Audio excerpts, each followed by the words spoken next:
Hi, my name is Mark Moumet, a member of the Elgins and Silver Kings. I'm going to put together a series of videos demonstrating how to play Chicago blues, how to back up a harmonica. A lot of people associate, some of the later string bending styles with blues guitar, but, it really came from, country blues guitar and more of a piano-like approach where, you're supporting yourself with the low and high strings, much like a left hand and right hand on a piano would do. So the first video is going to just show you the most basic patterns and hand positions, show you some of the grooves and get started from there. And every subsequent video will be adding layers to what you've already learned. So start with the first one and just work your way through. What you learn in these will be a great jumping off point if you want to continue on with country blues and go further back, or if you want to develop some later styles. This will be a great foundation for you either way. And basically what we're going to be covering is, the styles of guitar playing, behind the great little Walter and Muddy Waters and a lot of the great harmonica players, guitar players like Dave Myers and Louis Myers and Eddie Taylor and Moody and Floyd Jones and Little Walter, Jimmy Rogers, guys like that. That's primarily what I'm going to be focused on, guitar playing of the 40s up through the early 50s. For the sake of time, I'm not going to go super slow into the very beginning entry-level guitar playing. I will show my hand positions up close so you hopefully can see what I'm doing, and I'll play the notes slowly so you can sound it out and kind of go from there. I'm not going to be showing things note for note per se, but I'm going to be more focused on the ideas that were used and how to incorporate those into your playing, how to tie them together as a launching point to for you to kind of experiment and put those ideas together in your own way eventually, over time and through lots of listening and experimenting with the things I'm going to show you and other things that you learn along the way. All right, so here's the first pattern, very basic, just playing the top two strings, E and A. I'm going to bring my right hand closer to my fretting hand so you can see both hands simultaneously. I wouldn't play up this high necessarily, but for the instruction, I think it'll be nice. So something like this.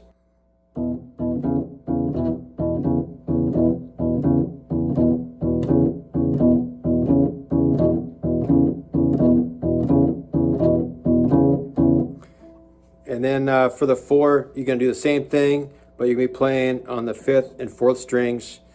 So just one string down, same pattern.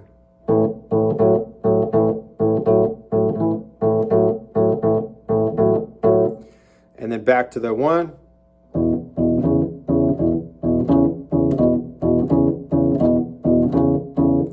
Okay, and you're going to be, you want to kind of hit both strings simultaneously, or, you know, right together as if it's one string with your thumb. And I'm muting with my palm after I strike the note to stop it. That's key to get that sound. So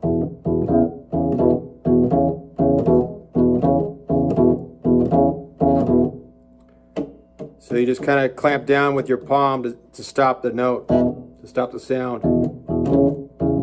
Okay. So the 5 gets a little bit more complicated. The easiest fingering is probably do what you did over the 4. That, just move down 2 frets to the 4th fret.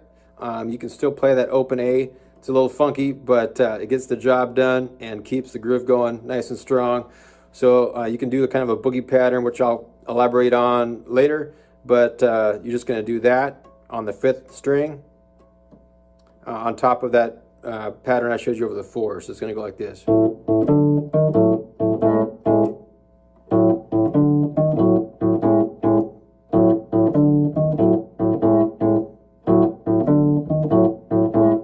And just hit those 2 strings together as if it's one big string. So they both sound out together. And then back to the 4. Or just the simple pattern. So like.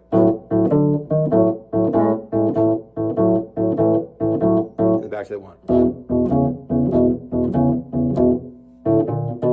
Or whatever, to turn it around. So something like this.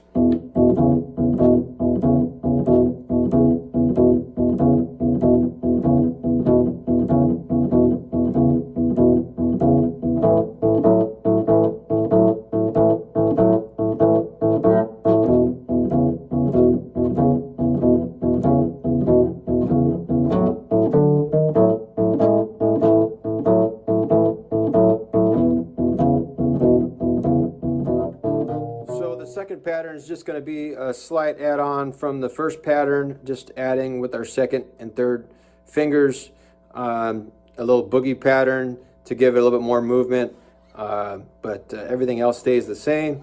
So over the 1, it's going to sound like this. And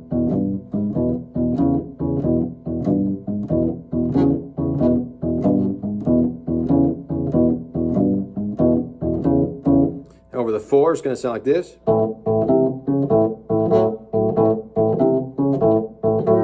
Back to the 1.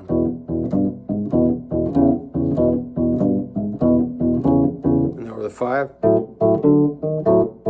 4.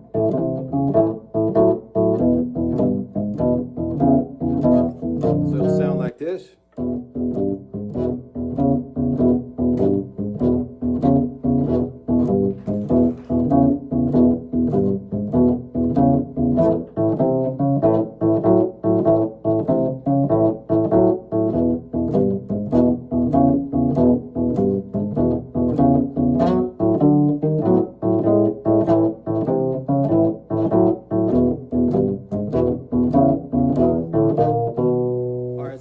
Pattern is going to be basically what we learned in the first 2, just we're going to be adding this note here, so it's going to go like this.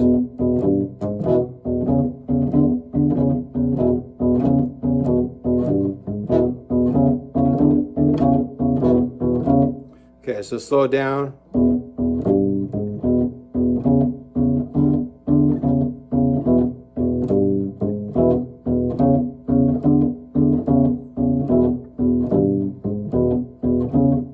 And so we're just sliding that 3rd finger up 1 fret to reach that.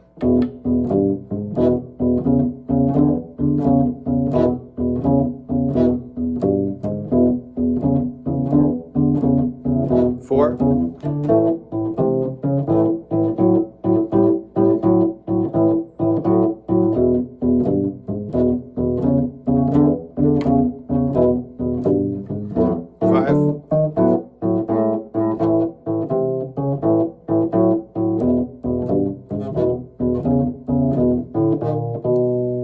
going to demonstrate how the first three patterns sound, put together in various combinations at a little bit higher tempo maybe.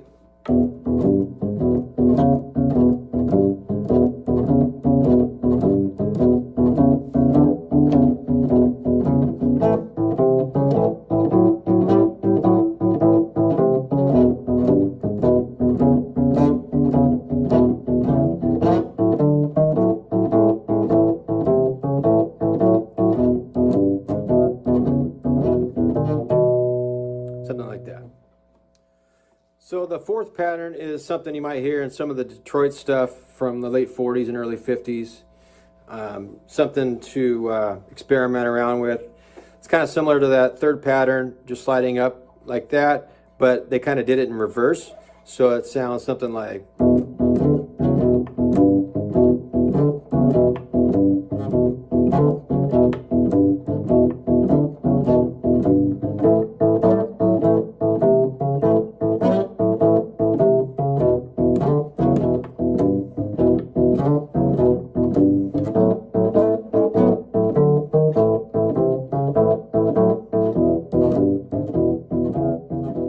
So the next pattern is going to be similar to what we learned in the first few, but instead of like a two-string rhythm, it's going to be a single note bass line kind of pattern.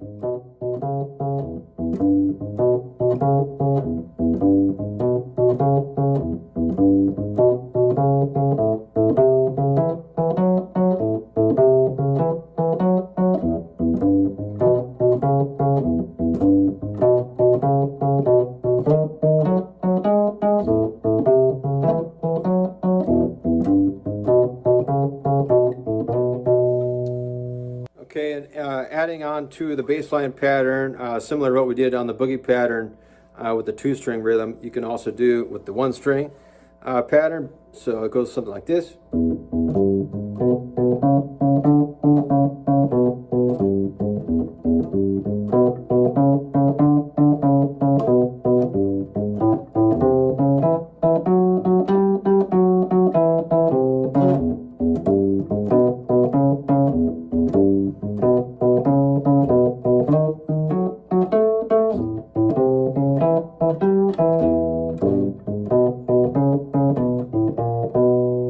And on the 5 and the 4, kind of bending that note slightly.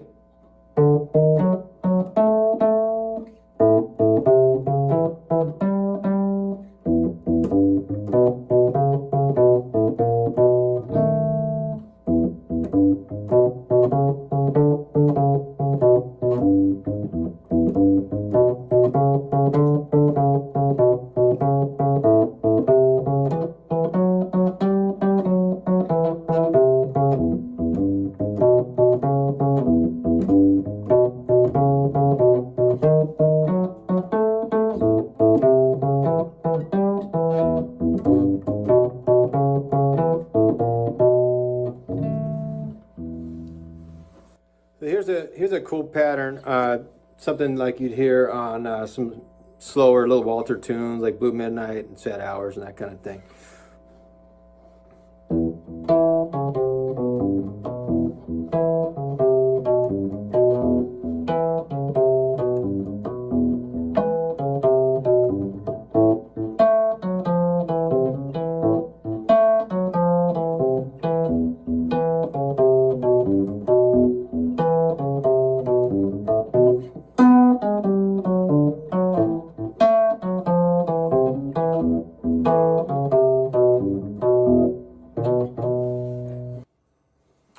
So here's something you can use on slow blues. This is a single note bass line pattern like you hear on Blue Midnight.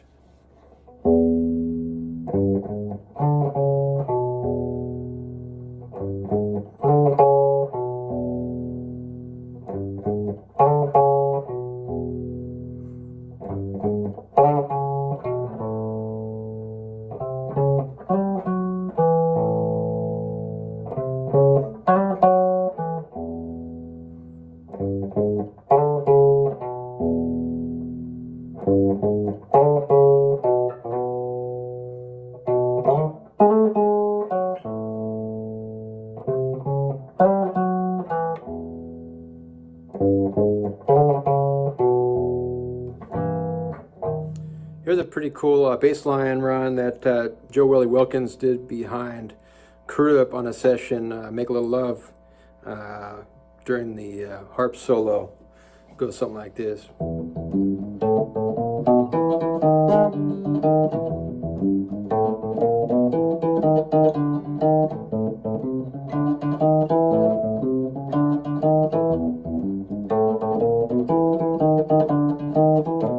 Yeah, and then play what you want over the 5. But yeah, again, I'm like hitting a bunch of stuff because I'm playing up so high, but trying to show you some right hand technique while showing you the fretted hands. Okay, so all of these patterns can be played both slow and fast. Can be played on slow blues all the way up to boogies. So, you know, the same pattern, you know, you could do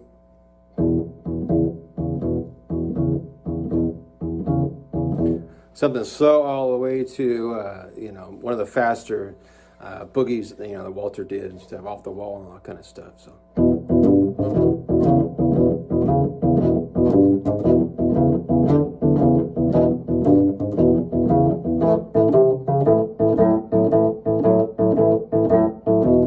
So just get used to playing at different tempos and understanding how they fit in all those kind of different situations. So the stuff I'm showing you in this video and the stuff, especially in the next video, are the foundation of all of this stuff. So don't skimp on this section. Most guitar players, you know, think this stuff is rudimentary and they don't spend any time on it. But this is what it's really all about. Everything else you put on top of it isn't going to sound right if you don't get this part like ingrained in your head. You know, you have to be able to hear it in order to be able to play it. You have to hear it in your head so that when you move to do chords or some runs or something like that, when you come back, it's seamless. You fall right back into the rhythms that you were playing before without losing your time or your place. So practice this stuff over and over. Listen to all the stuff from the 40s up to the early 50s, you know, with the Bluebird stuff, with Blind John Davis on piano, and the stuff in the early 50s, you know, with Dave Myers and Robert Jr. Lockwood, and Muddy and Jimmy and all these guys. Listen to those recordings over and over and over and get this stuff really ingrained in your head. Super duper important. I would almost say, you know, listen to the piano players, you know, even more than the guitar players. I mean, just the nature of the instrument. Their left hand is just, the groove is so strong on guys like Big Maceo and Blind John Davis and those guys in the 40s. And even, you know, Span and stuff in the 50s. But all right, so that wraps up lesson 1. We did all the 2-string rhythms and all the single note bass runs, or at least enough to get you pretty far down the road.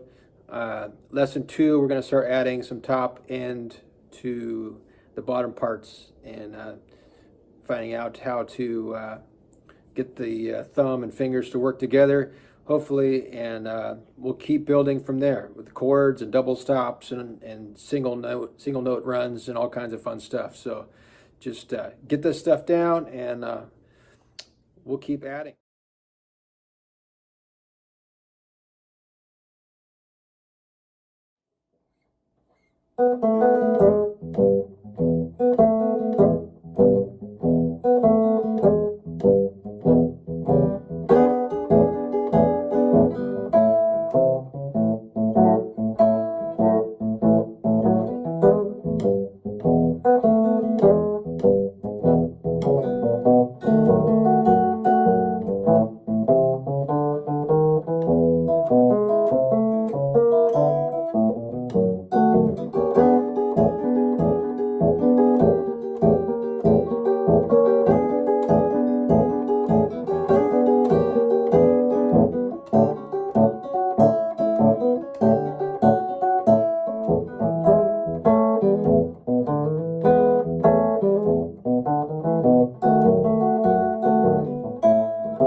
right, welcome to part 2 of this Chicago Blues series. Hopefully you guys made it through part 1 okay, and you got those rhythm parts going nice and strong and are comfortable with those.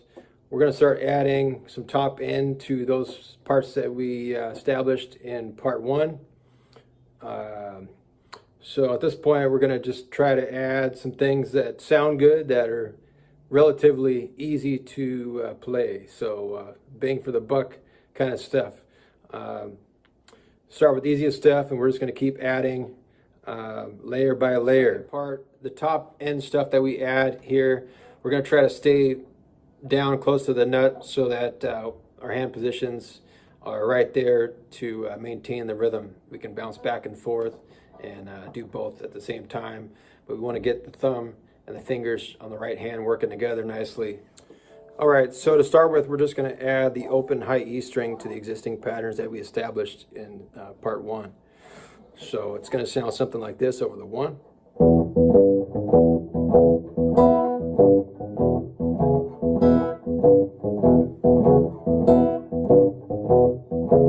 And then over the 4, we're going to also play the open high E string.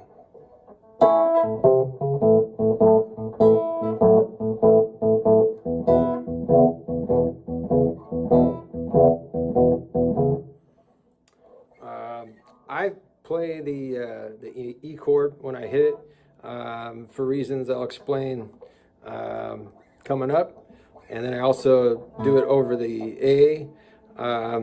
Just kind of a habit I developed. You know, if you can just play it, you know, just lift your palm away from the fretboard and you can do it the same way.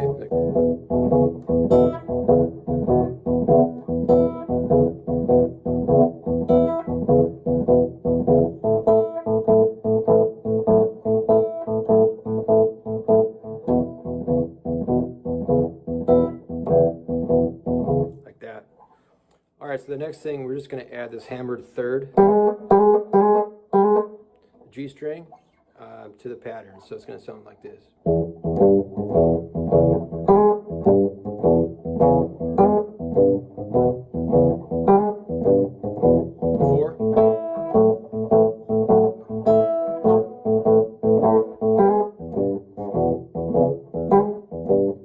Like that. All right, so we're going to build a little bit more on that last hammered third lick. So with the B string, we're going to go the B and G strings right here. So it's going to go.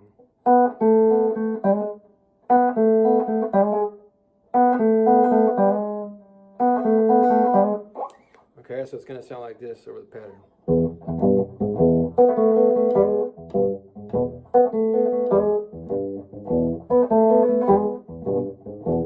4.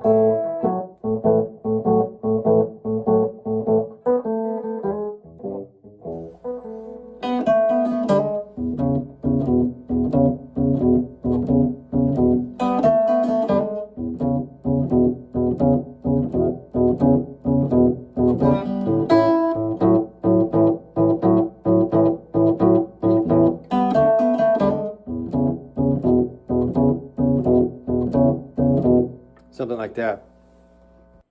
All right, so another variation is you can flatten that E chord out.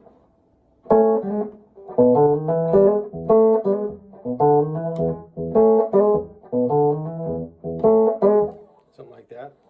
All right, another thing you can do is add this little bass run up to that hammered third lick. So it goes.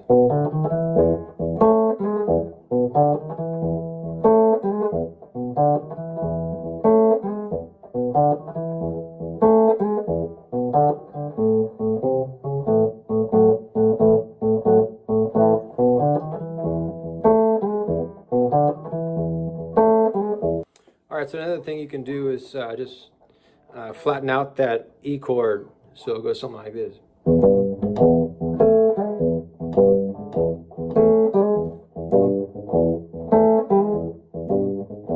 All right, so a real simple chord that you can do is just the 7th chord, E7 here. So, and then just, of course, keep thumping on that low E string.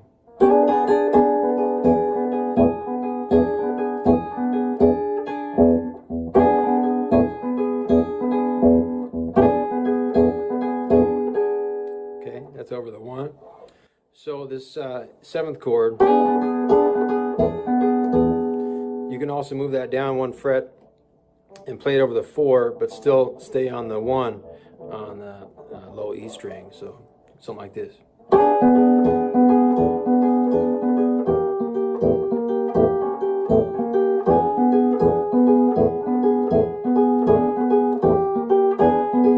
Something like that. All right, so the 4, here's something you can do. Here's just the regular 7th chord. You know, most people teach the 8 like that, but in the blues, we play it like that. Just bar first finger, and you can add that there.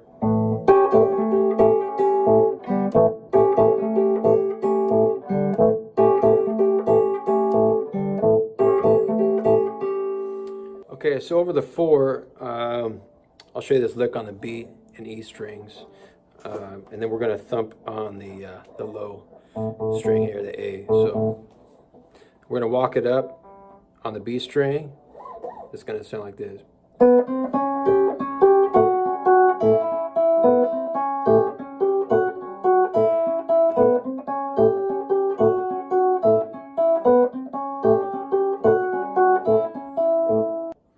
All right, so you can also move that lick down 2 frets and play it over the 5, so you're still on the B and E strings, and then I just thump away on the low A. Okay, so something like this.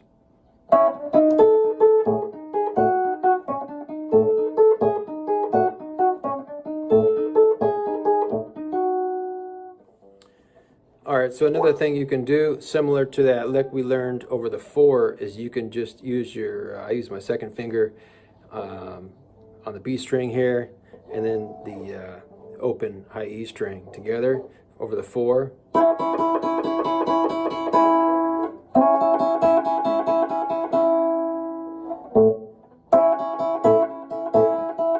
And then thump on that low A.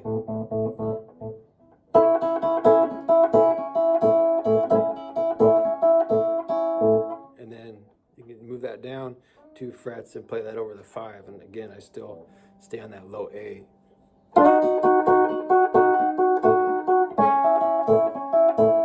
Something like that. So over the 5.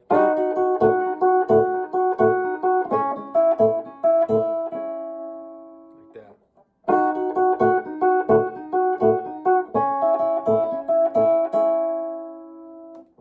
All right, so putting all that stuff together, you know, you can do something like this. And I'll bring my right hand forward.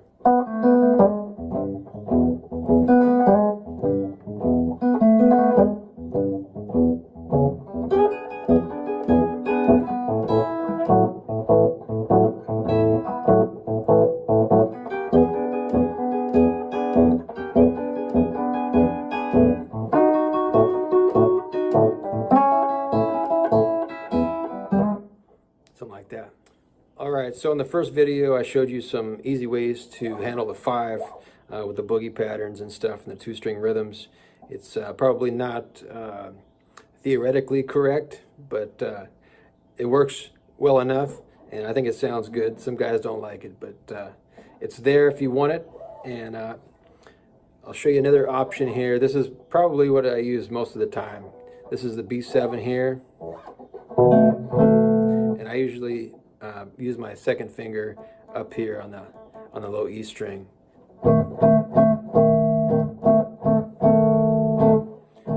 It's basically like a 9th chord, I guess, and then it's got that bottom there. Okay, so you can walk up to that.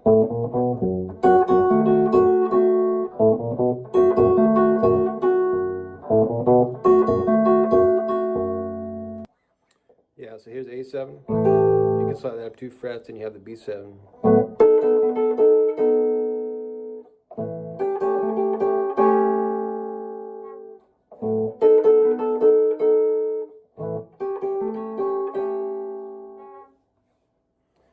Okay, and you can walk into the 4 like this.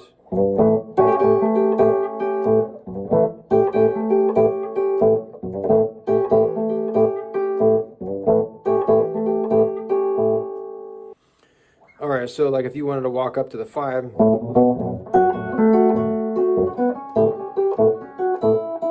that'd be a cool move, you know, from the 5 to the 4, so something like.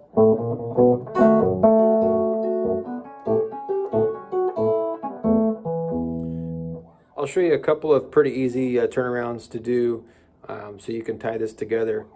So the first one is it's just this finger pattern, and you're going to walk that down chromatically. Okay, so so we're just at the 5th and 4th frets on the 5th and 3rd strings.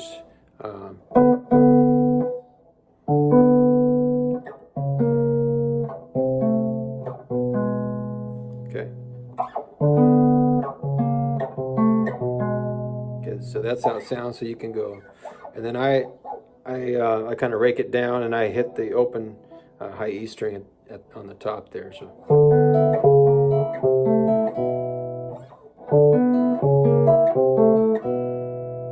And you can go the other way.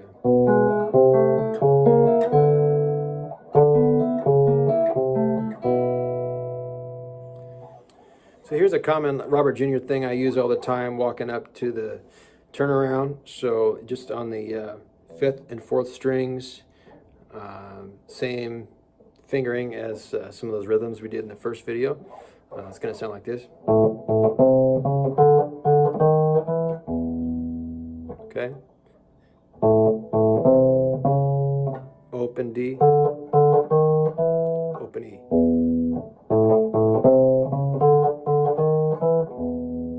Okay, so like something you might do over the from the 5.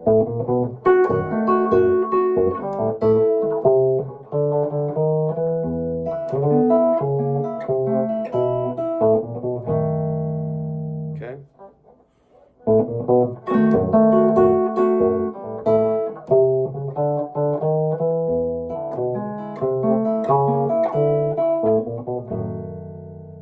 Okay, you can also walk it the other way.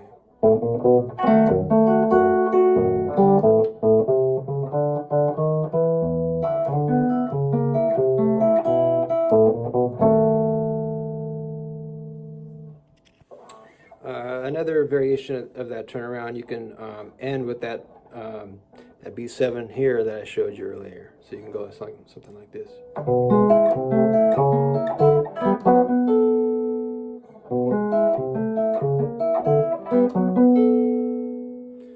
It's kind of nice because it's right there, right? You're walking right into it. All right, so that wraps up part 2. Just practice all those parts independent of each other, and then work on putting those pieces together in various combinations, see how they fit together.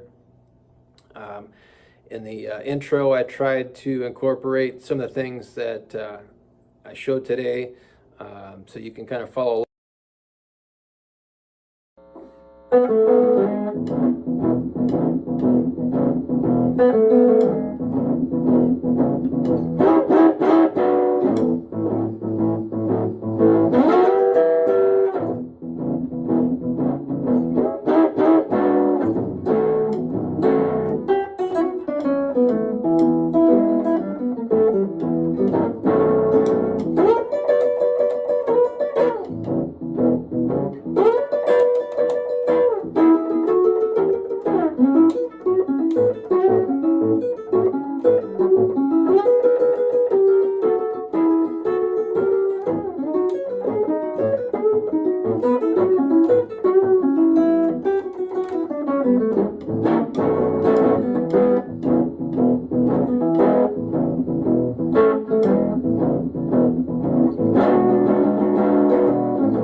welcome to part 3 of the Chicago Blues guitar lessons. Hopefully you guys made it through the first 2 parts okay. Definitely spend a lot of time getting those parts down before you move on. So in this lesson, we're going to be mainly focused on basic chords and some double stop ideas that you can use to kind of transition from one thing to the next, create movement in your playing. One thing I'd like to stress is the pioneers that created this music, they spelled out the entire language. You're not going to add something that is going to, turn this music up on end. It's already there. So just really focus on the fundamentals and get those down. And through some of the ideas I'm going to show you, I'll kind of point you in the right direction as to some ways to tie different things together. That's where your personality can come through, is how to connect the dots, how to tie these things together. And always ask yourself, am I adding more or am I saying more? This music is about simplicity at its core, and you want to say the most with the least. That's really what it's all about for me. It's easy to keep adding more and more and more, but are you really saying more? So ask yourself that. Guys like Muddy Waters and Floyd Jones and Jimmy Rogers and John Brim and these guys probably didn't know a ton about music theory and this stuff, but what they did know, they practiced hard and they had it down, and they got the absolute most they could get out of the things that they did know. If you like these lessons so far and you'd like to support the channel, I have a music website. It's called Devil's Tail Music. You'll see it in the screen at the end of this video with the web address. Lots of t-shirts and posters, signs, all kinds of blues memorabilia. So if you like this kind of music, I'm sure you can find something there that you like. Thank you. All right, so probably the most common chord when you're playing in E position is the 9th chord here. So E, and like I showed for the 5, I put my second finger on that low string, low E. So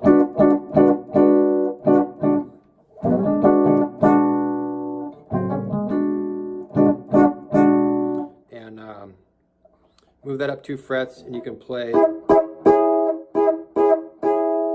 like on juke and stuff like that. You can slide that like Robert Jr. would often do.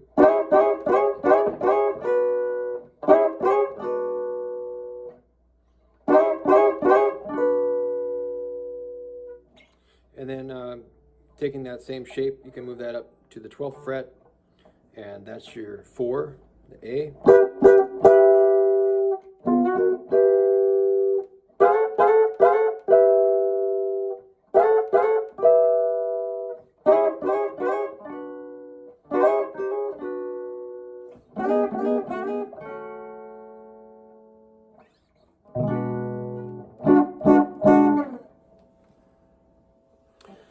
Here's another thing that Robert Jr. would do. You have that 9th chord here.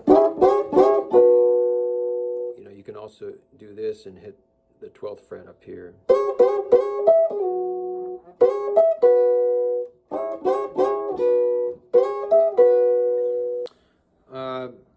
Similar to the 9th, you have this here. I use that one quite a bit. And then you just move, so it's the 7th, 5th, 7th on the top 3 strings. And all you have to do to play over the 4 is to move your second finger back 1.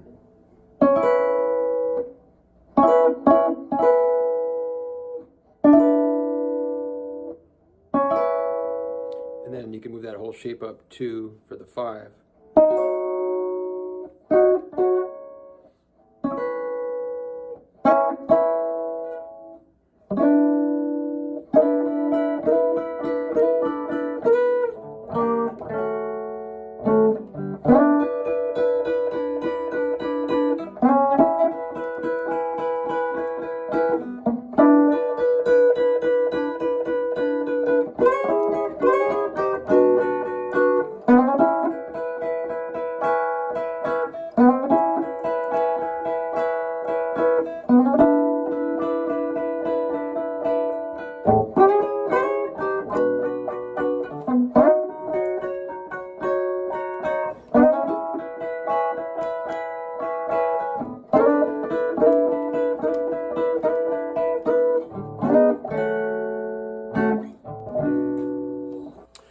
is a pretty neat one here too. We learned this 7th chord. You can lift your 3rd finger up and play that high open E, and that's a great sound.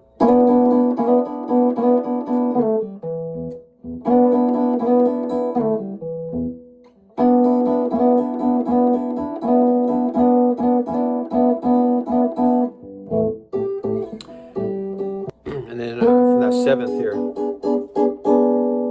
you can do this.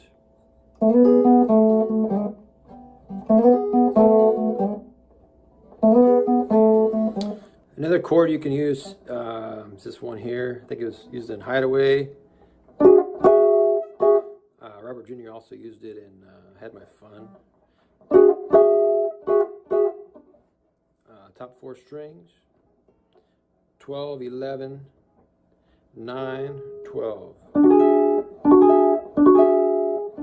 You can flatten out that 1st finger and lift your pinky. You can play that. Your Robert Jr. with like something like this. You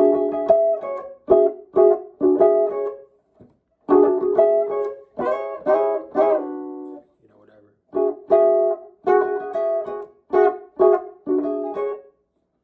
Cool chord. Another cool thing that Robert Jr. used a lot behind Little Walter is just flattening out the chord here to get a nice little rhythm going.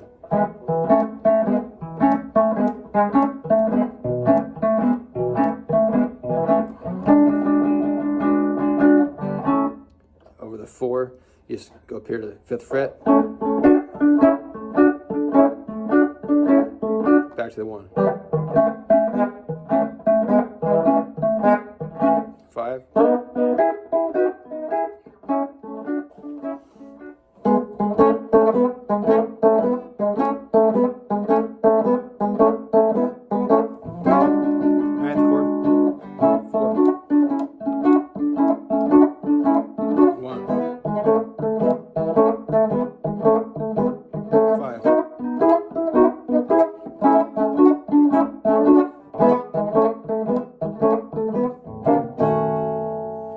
So you're just flattening out the chord. And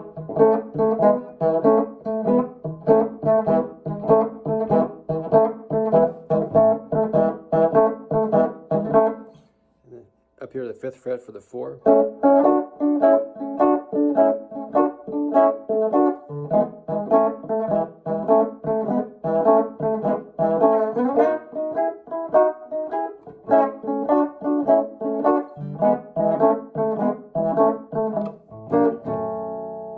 Here's another variation of that flatted chord lick.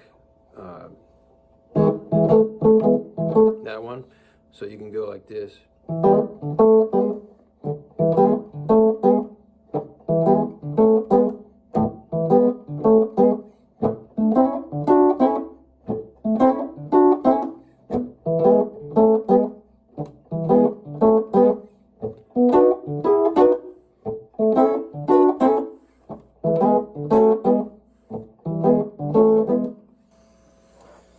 Here's a neat little double stop. You can tie in with that chord I showed you earlier. Okay, it's just top 2 strings, E and B, 7th and 5th frets. And again, as always, you can still thump on that low E. And you can, sorry, I'm kind of like fumbling around with the strings, so I'm trying to play up high here so you can see both hands together. But you want to try to avoid all those extra noises when you're playing. But for the sake of demonstration, I think it's better this way. So, yeah, you can.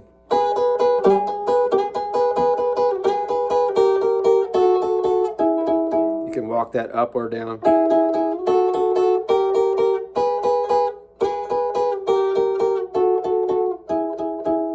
So there's the E7 right there. Just add that.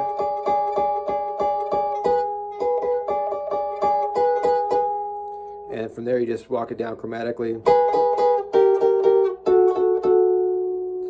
And then you go to this pattern for the back.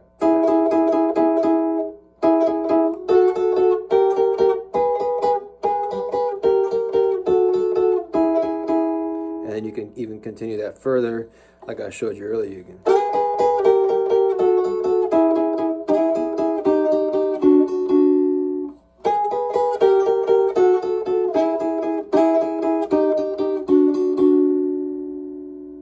That's just tying both ideas together. So you got the first one,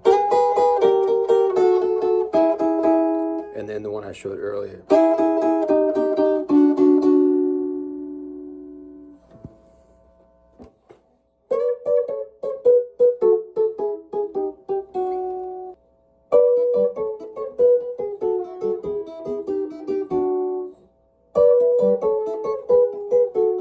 Here's like another cool, like Robert Jr. kind of double stop lick here, up here. So it's G string and high E string together.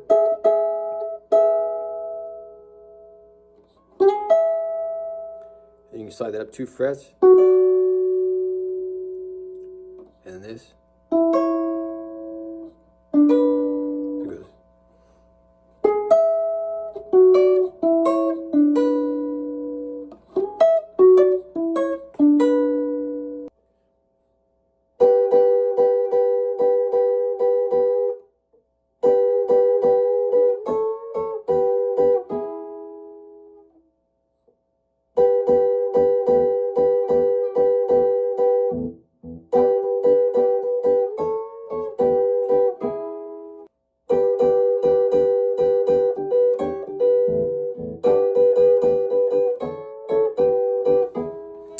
So coming off the Robert Jr. Double stop runs. So Jimmy Rogers would do something similar, but he would shorten it up. And he started many of his solos this way.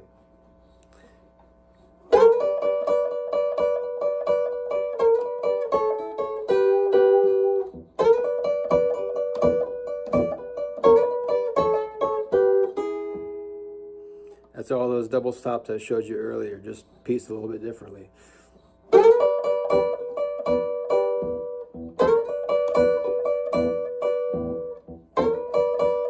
So you're on just the top 2 strings, 10th fret, 12th fret, thumping on that low E.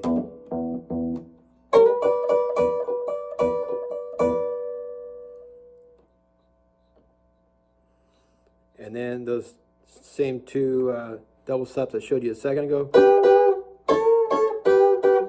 Same, you're using those 3, but after this. So.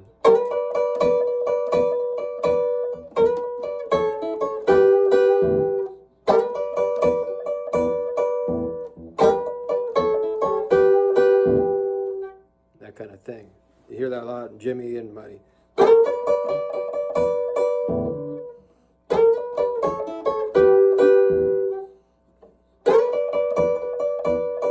This is mostly Jimmy here.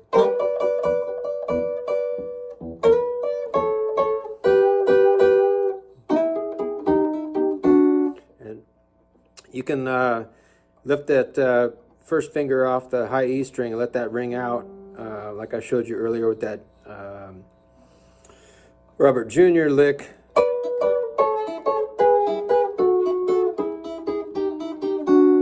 You can do that on just this run down here.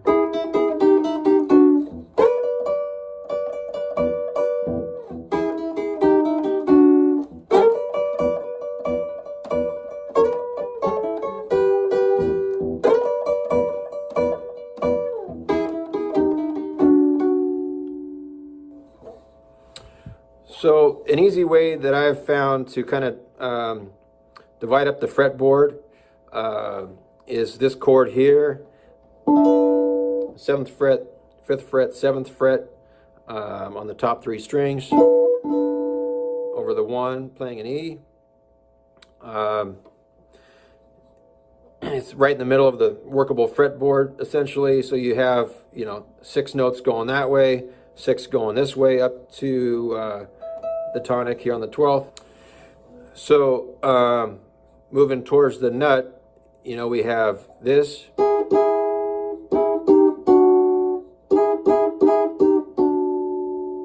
right? We have this.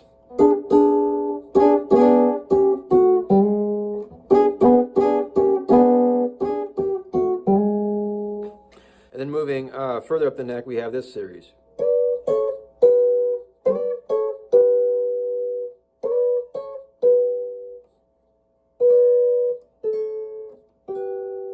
And we also have this.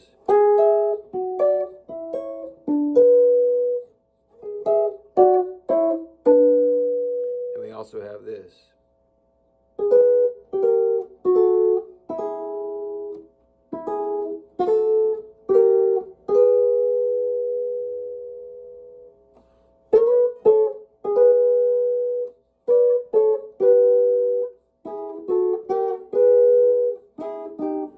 Here's a cool thing that Robert Jr. would often do over the 4.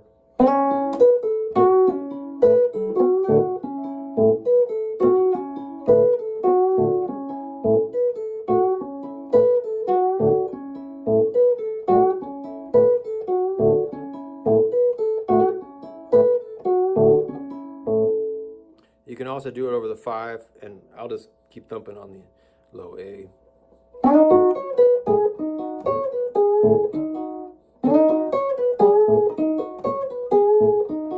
And then together it sounds like this.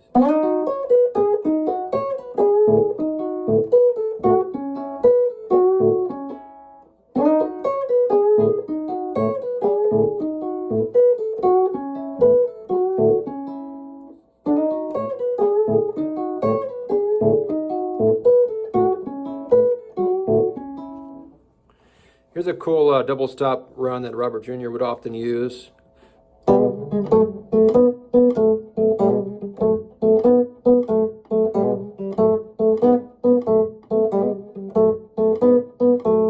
then you can also play it over the 4.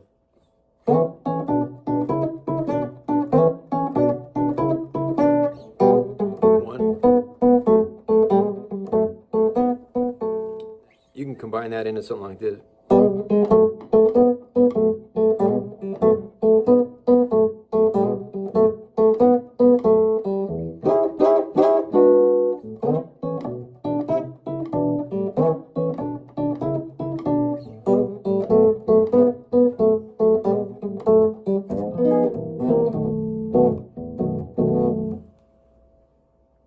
And you can take that pattern over the 5 too.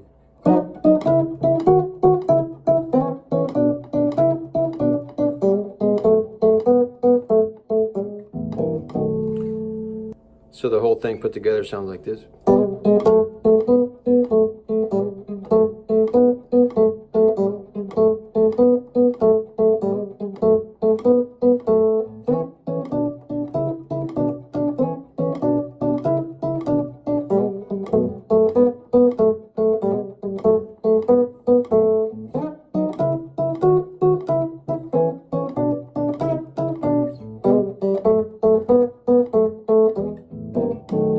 So I'm a big fan of using open strings. That's what these guys did. Moody and all these guys used the Capo. So they can play in open strings in E and A position, which I'll teach in an upcoming video. But I'll show you how to use a Capo using the E position. So I love these Capos, Hamilton, heavy duty. Go with the vintage gear nicely, easy to use. So let's say you're playing an F, you Capo at the 1st fret, and still use that reference that I showed you earlier. So, you know, that chord that I showed you in E, you're just moving that up. So now, you know, you're halfway in between octaves. So now all those things that you learned in E, you can play in F.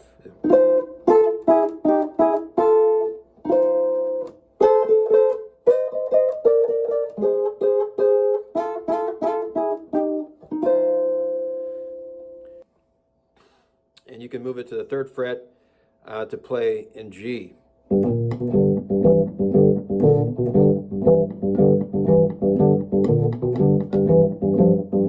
Right? Okay, so you reference to play in G is right here on the 8th fret.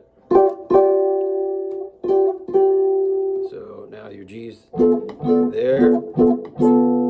Okay, there's your reference. And you have those double stops there, and all the way up here.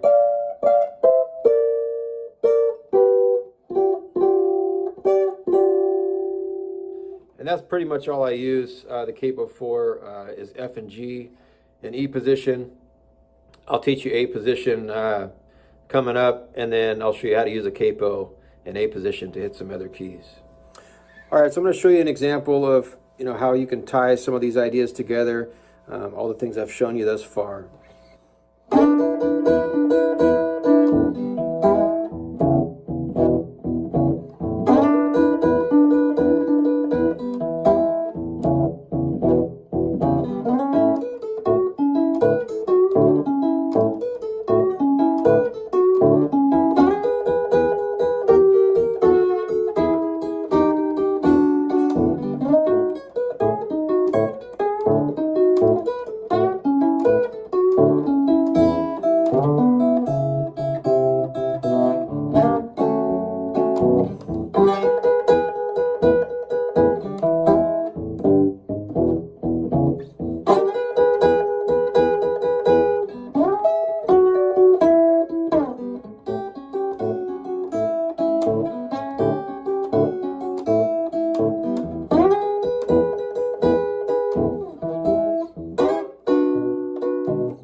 right, so welcome to part 4 of the Chicago Blues lesson series.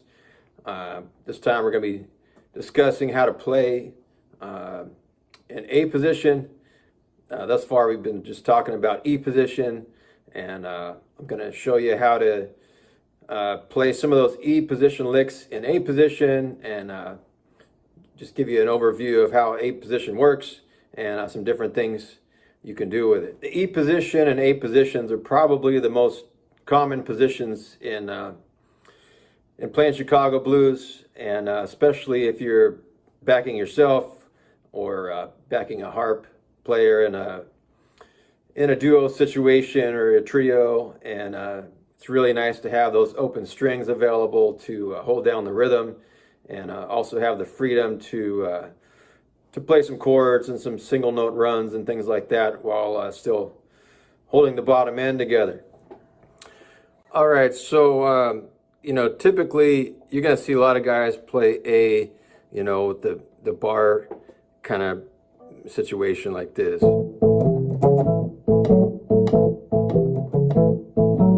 But let me show you a different way.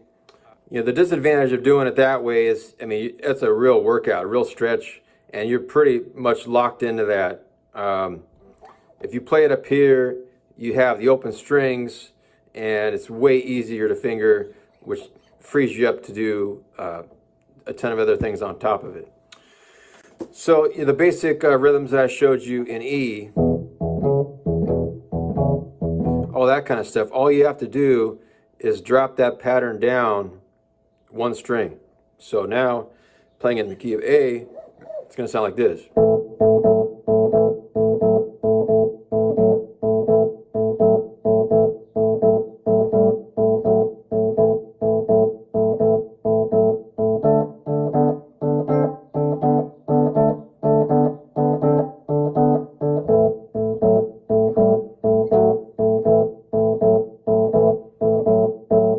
Okay, so yeah, you just one string down from the E pattern, and you're playing an A, and then you drop that down one string, and now you can play that over the 4.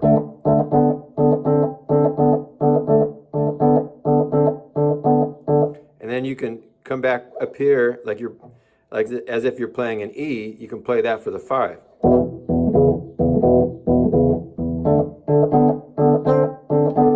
And then back to the 1.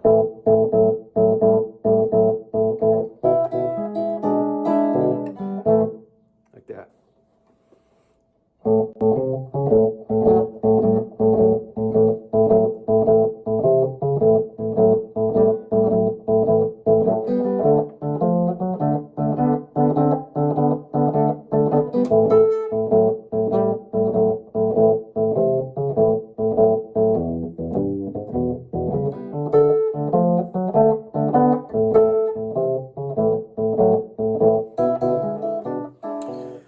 Okay, and then, you know, in the second lesson, I showed you how to add some basic top end to the key of E. So doing something similar, we can do that also in A, but we'll be reaching with our pinky instead of hitting that open string. So it'll be like this.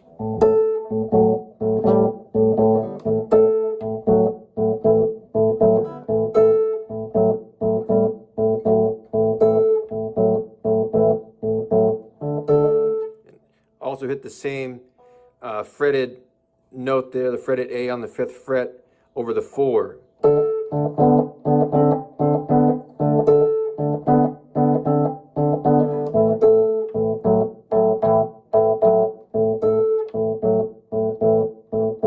And then for the 5, you know, you can play the 7th chord and then go to the 2-string rhythm. You can do something like this.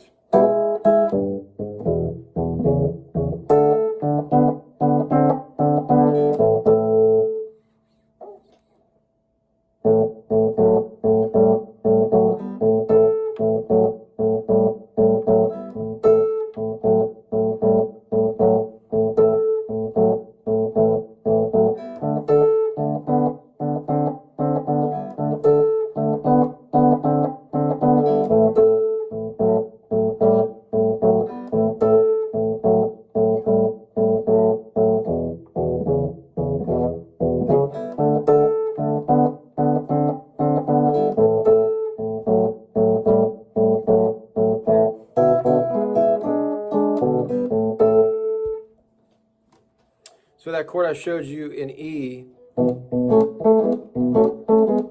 you can play on the 5th fret for A.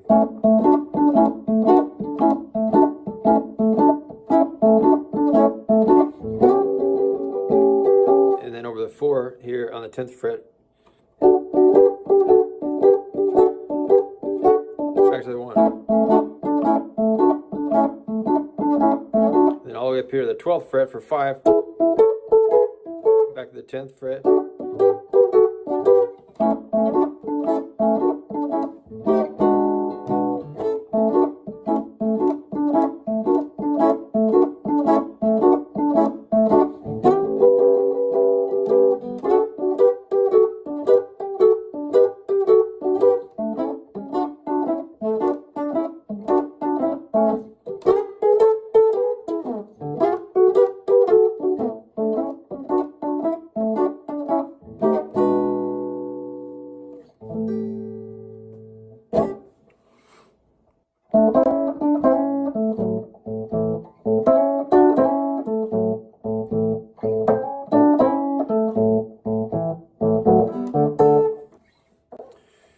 And then that 9th chord I showed you, playing an E,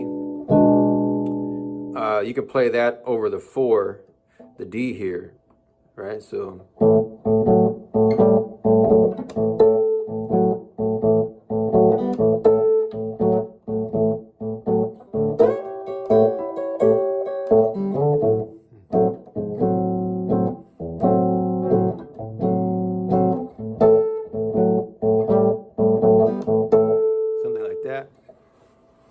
any of the 9th chords I showed you too, you know, playing an E, now that's the 5 playing in A. So you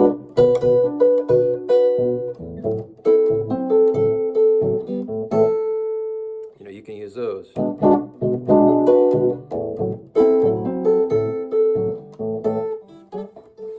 Yeah, so if you're playing in E, you know, here's this, the E7 here. Okay, so if you just imagine the nut being, you know, your first finger barred, and you bring that whole pattern up. So now, you know, an A7 is here. Okay, so now all the stuff I showed you in E is right in this area, right? So here's the E7. So this chord I showed you, this E7th here. So now playing that in A is going to be here.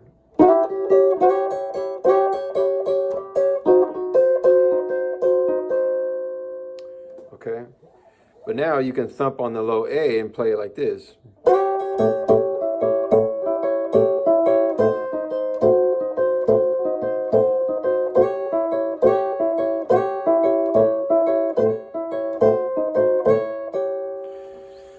And for example, in E, I showed you how to play this over the 4, right? You can play that in A right here. You're thumping on the open D here and playing the same lick.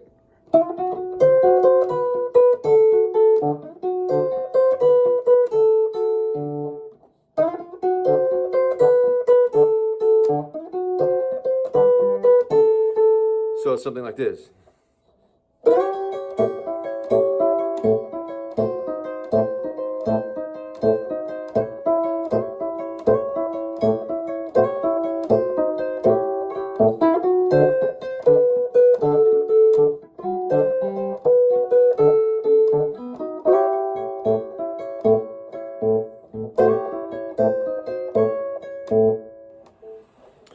So like this I showed you in E, right? You can play that up here in A.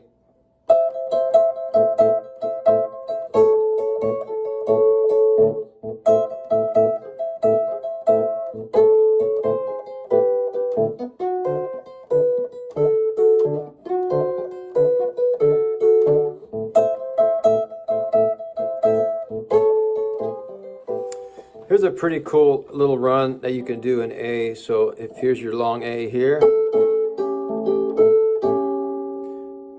and the lick I showed you in E playing way up here, right? So we have that here in A. Right, so and then you can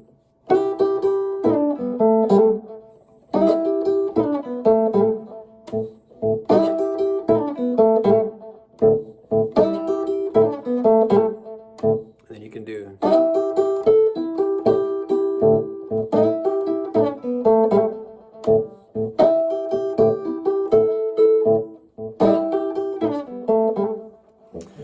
And then, you know, the stuff up high in E was way up here, right?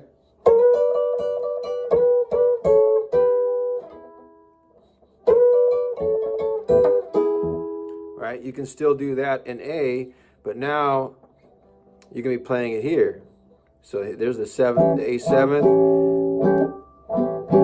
It's kind of your home base here at the 5th fret. So now, instead of playing way up here, it's just right here.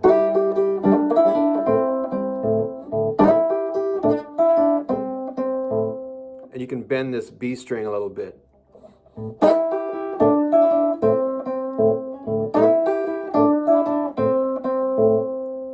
And that lick I showed you up here when playing in E, right? You can play that over the A up here too.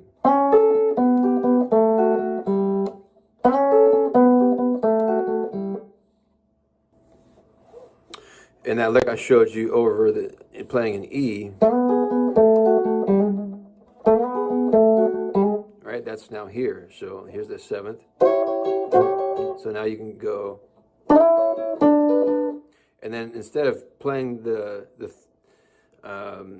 3rd in E and just hammering on, now you can play it this way and just like quarter step bend that there. So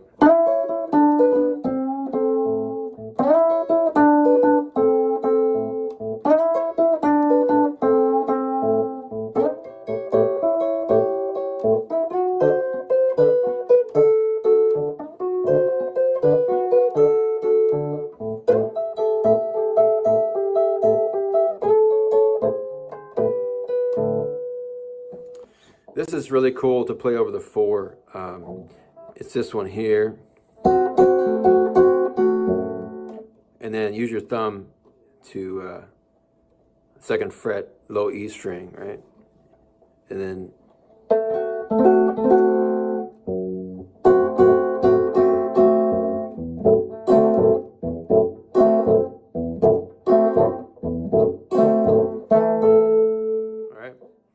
you can kind of finger pick that too, and you can lift your 3rd finger up. Jimmy Rogers did that a lot. That kind of thing.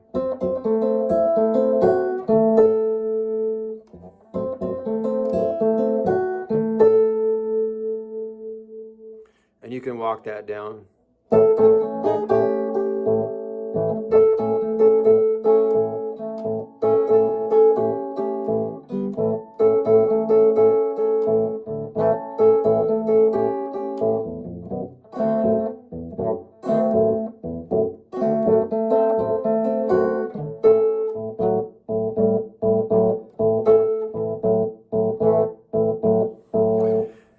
Yeah, so similar to what we did playing an E over the 5, hitting this B,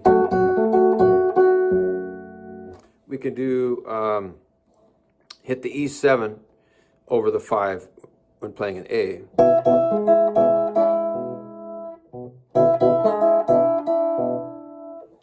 So something like this.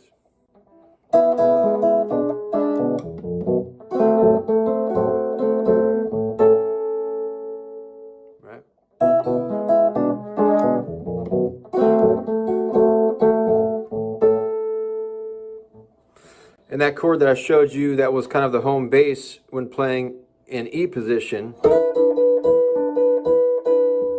That one is now up here on the 10th and 12th frets when playing in A position. And you can still thump on that low A.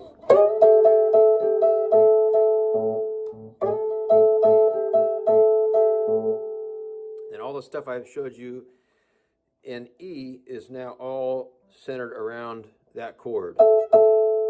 Right, so now you have this. It's the same as this in E. So you have this home bass chord here. You have this. You can use your pinky here on the high E.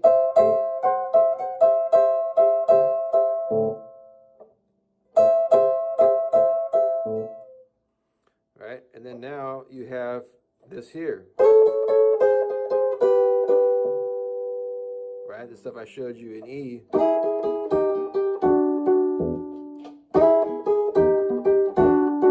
That's up here now. It's still thumping on the low A strings.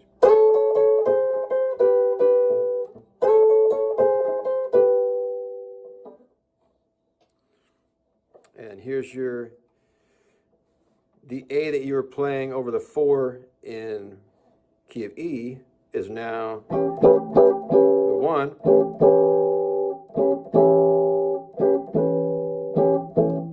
I don't use that too much in playing in A position because it's just too far away from everything else. I may use it from time to time, but it's there. And then this is here. And then this run is here.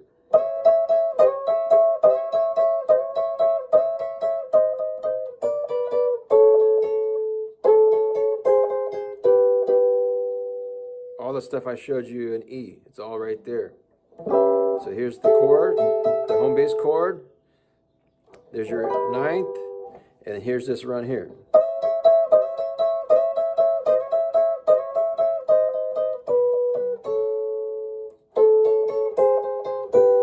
And you can play all that stuff while thumping on the low A. Where if you're just relying on this kind of boogie thing here, you know, how are you going to be here and down here at the same time, right? But playing this way, you know, and just thumping on the low A string, you know, frees your hands up to play all these other things on the top end while still holding the bottom end and just kind of cheating with the open string instead of doing the full, like, you know, 2-string rhythm pattern. You can keep it going enough and then come back to it, and then, you know, the listener's ears can connect that real easy. You know, it's enough. A real common turnaround in A position would be something like this.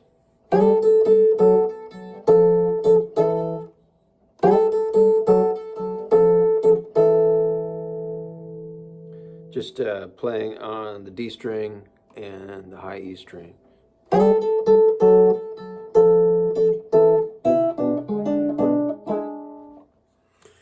Here's some turnaround ideas you can experiment with playing in A. So you have the A here,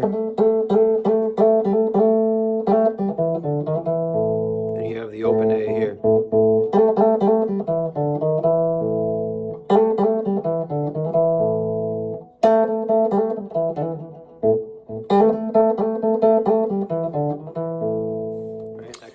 Here's kind of a Floyd Jones kind of turnaround, you know, in A. You can experiment with this kind of stuff.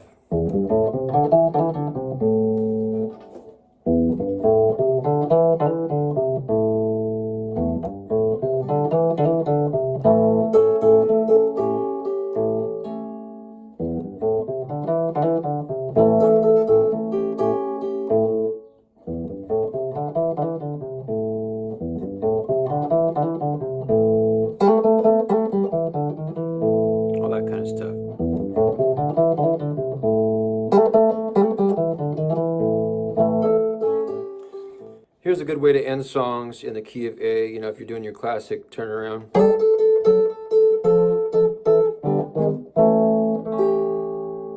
You can walk that down like a turnaround. And then just the bar chord here, just walk up to it. And then they add the 7th. So it sounds like this.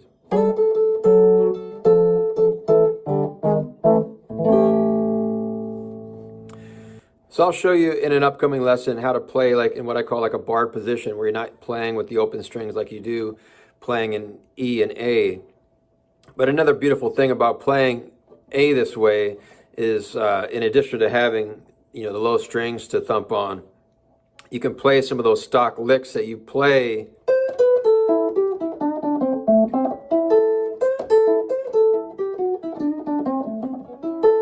that kind of stuff while thumping on the low A.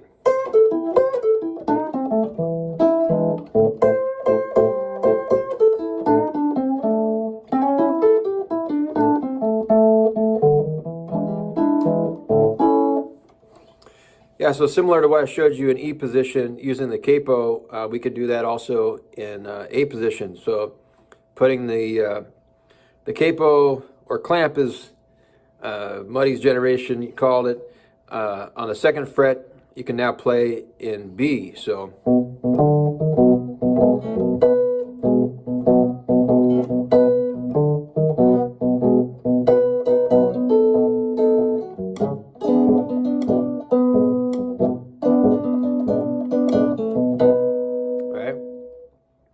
and then that kind of home bass chord I showed you in E and A, you know, move that up 2 frets for B. All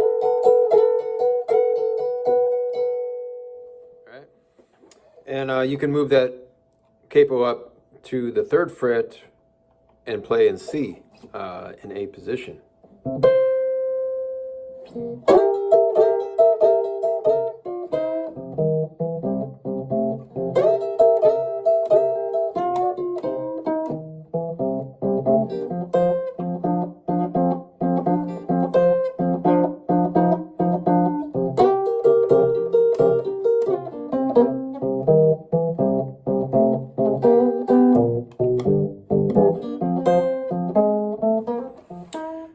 So from just those 2 positions, E and A, you can theoretically play all of the keys, right? You got E, and then capo up 1 fret. You have F, capo up to the 3rd fret. You have G, okay? And then you have A position, and then capo up to the 2nd fret, you have B, capo up to the 3rd fret, you have C, and you could even capo up to the 5th fret and cover D. So between those 2 positions, you can cover all the keys with having open strings, which is super helpful when you're backing a harp player, doing a solo gig, duo gig kind of thing where there's no bass, or you know you're having to cover a lot of ground. You can do all of it from those 2 positions. I'll show you some variations on how to handle some different keys in different ways, but my point being is, you know, between those 2 positions you can cover everything if you wanted to do that.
Welcome to part 5 of this instructional blues guitar series.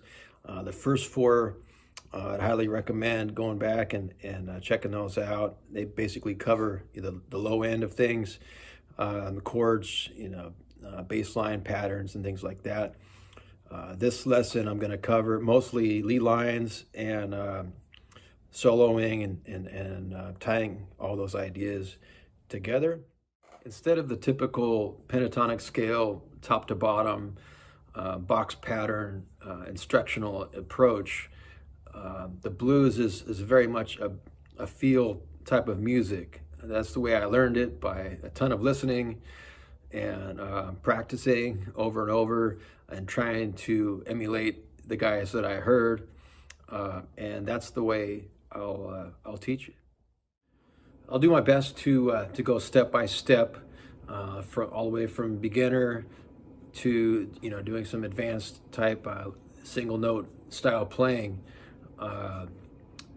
Because of the short duration of the video relative to the material covered, things will have to move pretty quickly. So of course, feel free to pause and rewind and go over that section over and over until you get it before moving on. Here's a list of some of the things that I'll be covering in this lesson.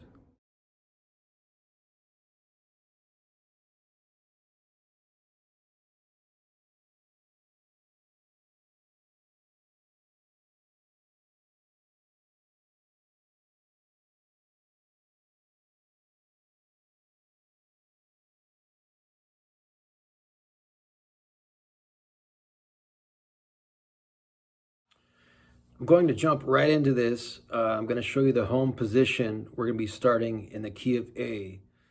In the key of A, you can count up 5 frets.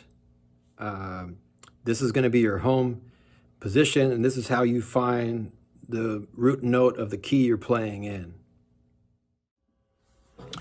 So here are the notes we're going to be playing. Again, this is in the key of A. On the high E string, we're going to be playing the 8th fret, 7th fret, 5th fret. On the B string, we're going to be playing, again, the 8th fret, 7th fret, 5th fret. On the G string, we're going to be playing 7th fret, 6th fret, 5th fret. And on the D string, 4th string, we're going to be playing just the root note here on the 7th fret. So together, it's going to sound like this.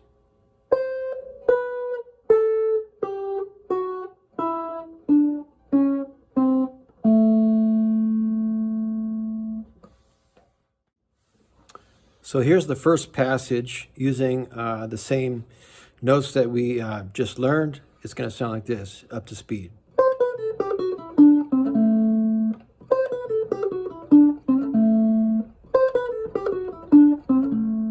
Okay, so that's 8, 7, 5, 8, 7, 5, 7, 5, and then we're going to up to the 6. That's a hammer on. So we're going to strike the note. And then, okay.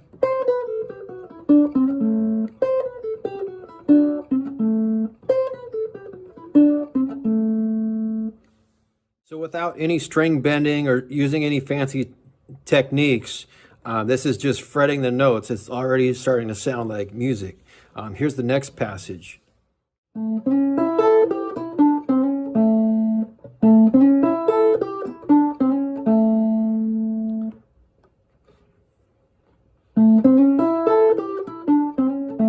Okay, so on the 4th string, 7th fret, and then 5th fret, 3rd string,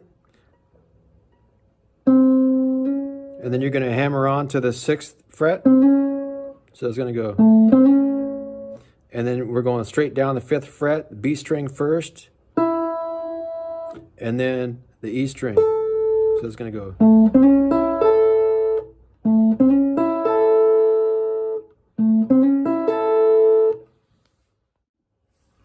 So next we're going to hit on the B string, the 8th fret, the 5th fret, and then the 7th fret on the G string. And then we're going to grab the 5th fret and hammer back on to the 6th fret on the G string like we did before. So it's going to go. And then hit the root note on the D string again. So the whole thing sounds like this.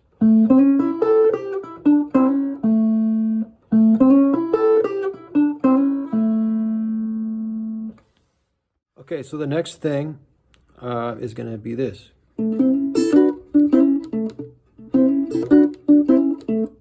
Okay, so it's the same notes. Okay, we're going to start with that root note on the D string, and then we're going to hammer on 5th to the 6th on the G string like we did before. And I forgot to mention, I'm barring on the 5th fret here with my first finger all the way down, so I don't have to move my finger back and forth. So it's going to, okay, like that.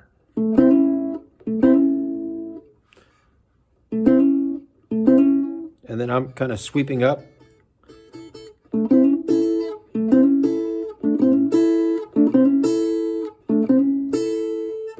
then I'm also barring on the 7th fret with my 3rd finger.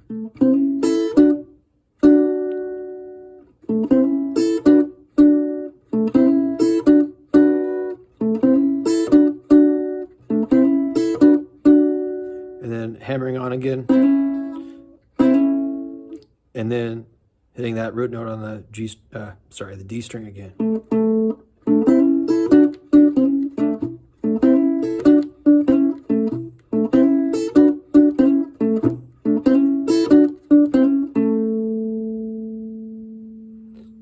And that is your A chord right there, okay?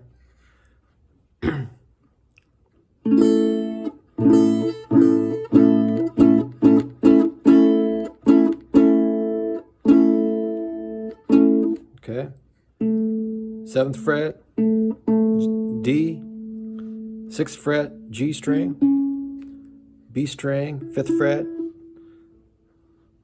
high E string, again 5th fret. So it's all those, that pattern that we're just working on, it's all right there.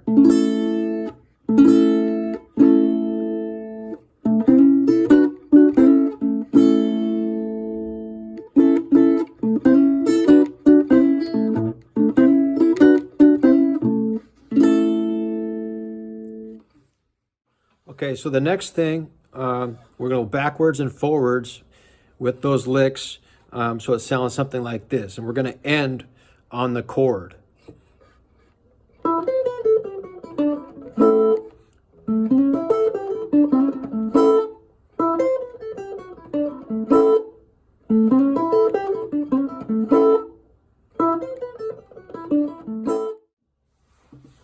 So B string, 5th fret, and then E string, 8, 7, 5, B string, again, 8, 7, 5. So that sounds like, and then G string, 7th fret, and then back to the B string, 5th fret, and then back to the G string, 7th fret.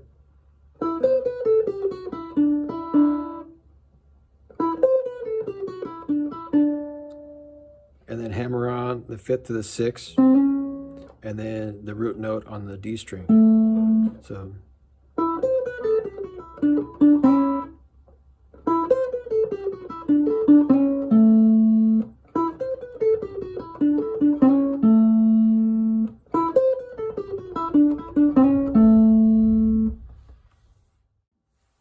Okay, and then doing it forward, we're going to start from the root note on the D string, and then hammer on the G string 5th to 6th like we've done in the past, and then straight down that barred 5th fret.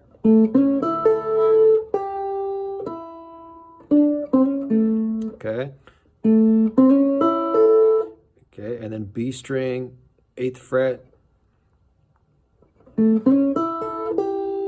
5th fret, G string, 7th fret, and then hammer on the G string, 5th to 6th fret, and then back to the root note on the D string.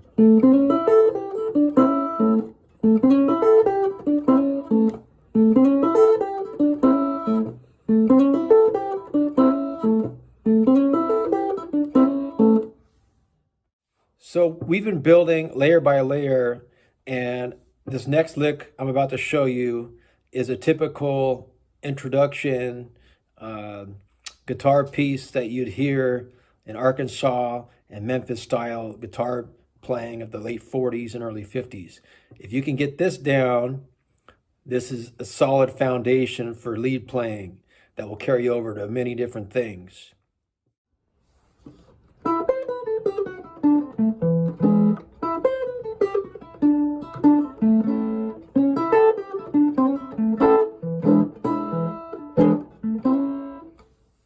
Okay, so we're on the B string playing the 5th fret, and then on the E string we're playing 8-7-5, and then the B string we're playing 8-7-5. So that sounds like this. And then the G string we're playing the 7th fret,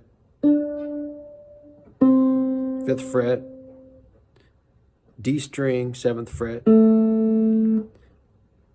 A string 7th fret. Okay, so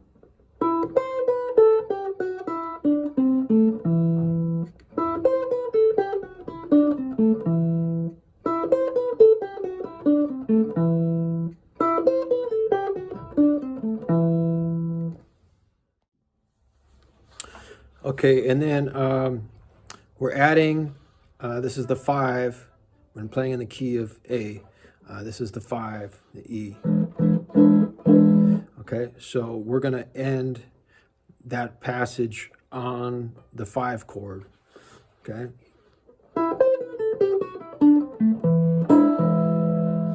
Okay.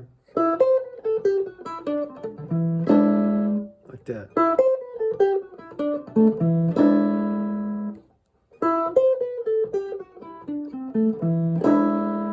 Okay, and then you repeat it again.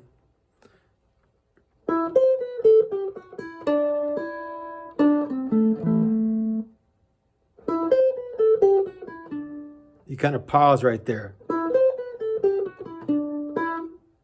It's like a little bit of a stutter.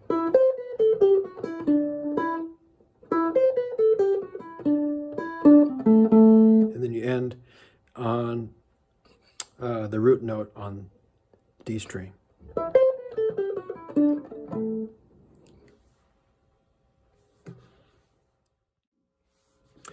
So far we have this.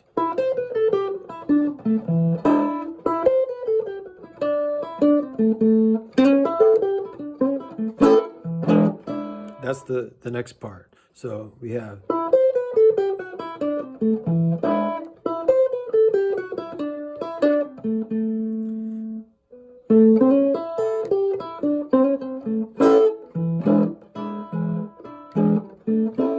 okay.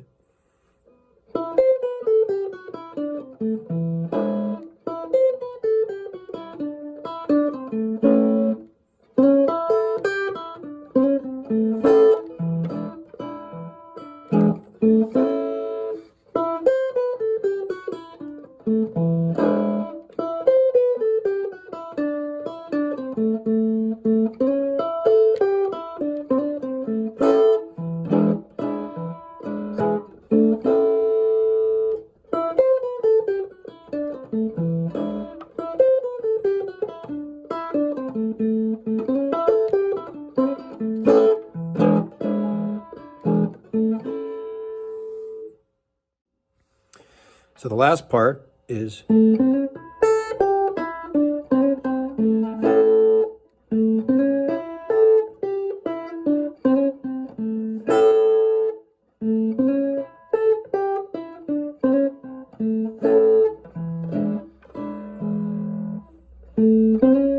right, so 7, hammer on from the 5th to the 6th like we've done before.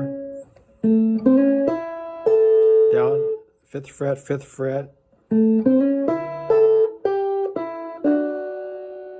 7th fret, hammer on the 6th again.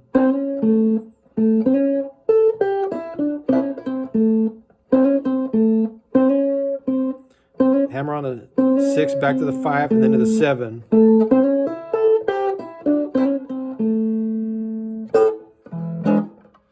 You can hit that.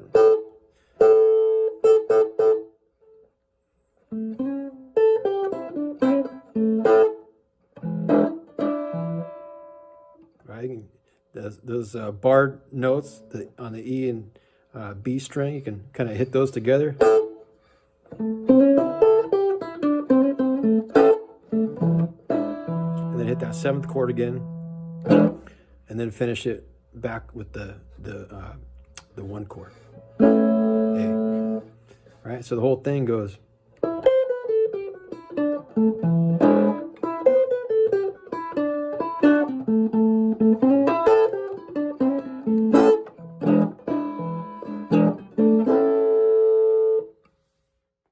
So hopefully you've made it okay up to this point.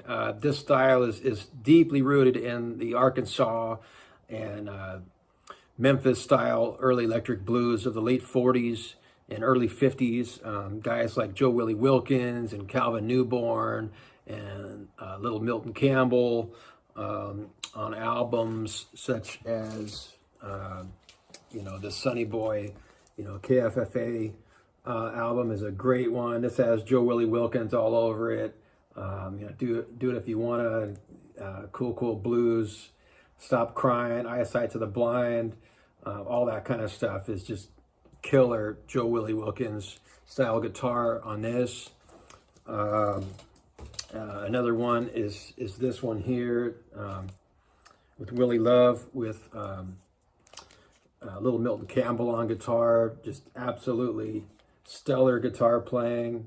Some stuff like 74 Blues and 20 Minutes to 9 and Vanity Dresser Boogie and stuff like that. Just all the stuff I'm teaching you, it's just all over this stuff and a whole lot more. But what I've shown up to this point is a solid foundation for playing those styles. Calvin Newborn on like Miss Martha May, B.B. King's first recordings. Calvin Newborn was playing guitar, not B.B. King, and he's heavily influenced by Joe Willie Wilkins and this style of guitar playing. I also wanted to show you a little bit on the equipment side. In the 40s, guys that had archtop guitars were buying de-arming pickups that mounted onto your existing setup, with a volume knob, and all of a sudden you had an electric guitar, and that's what these guys were using on this material that we've covered so far. It's a great sound, the big woody full sound, that breaks up, with the small amps they were using. Killer stuff. But this is along the lines of something they were using. This is a Bruno, it's a K-made guitar from, I think, 49. So right around the stuff we're covering right now.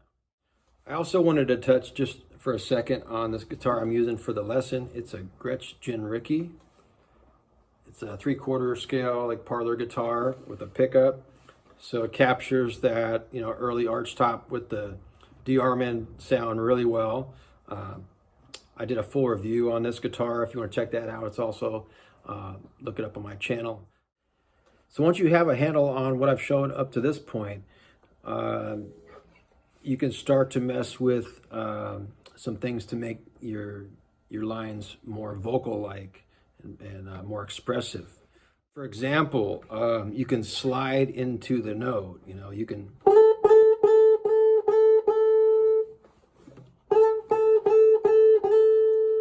start your run with something like that, or like this.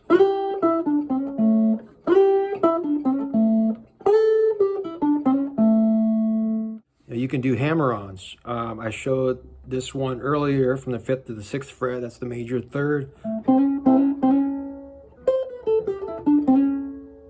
You can also do it, down here, something like this.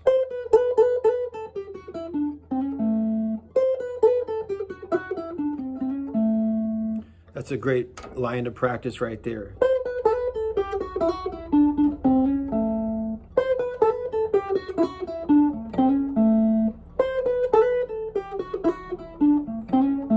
that's just 8 hammer from the 5 to the 7.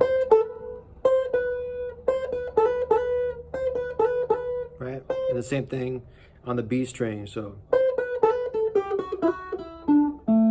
root, hammer major 3rd, back to the root. You can also slide into the chord.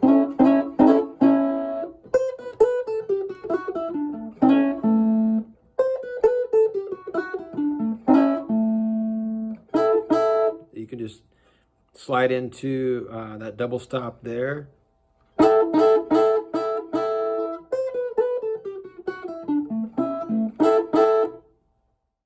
You know, in these late 40s styles, you know, they weren't doing like, you know, real big bends. They were just doing some small quarter step and half step bends and things like that. A good place to start on that is like on this 8th fret. You can just so you're bending up to and then dampening with the palm of your hand to mute the note. You're not going up to this, you're not going that far, you're just going. And then taking that one step further, you can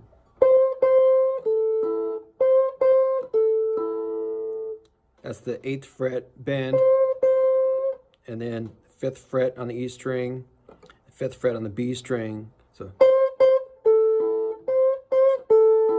Or like this.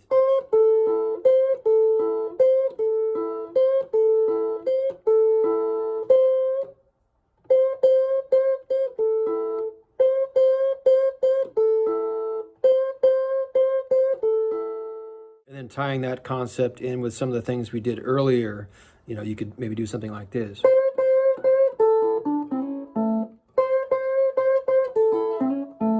Just that hammer on from the 5th to the 6th to the root on the 4th string.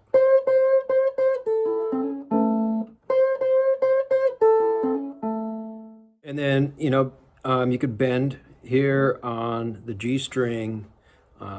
This is a real popular lick. You can bend this up and then keep, like we did earlier, keep the 5th fret barred here on the E and B strings. So you're bending this G string up.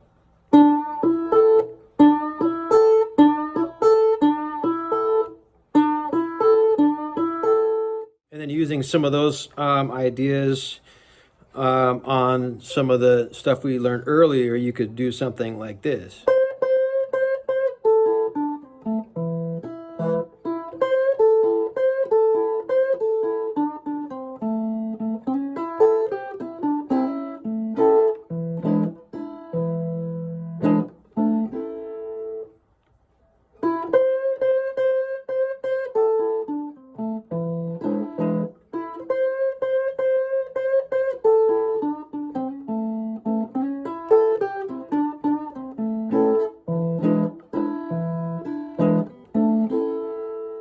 Also start to mess around with some vibrato.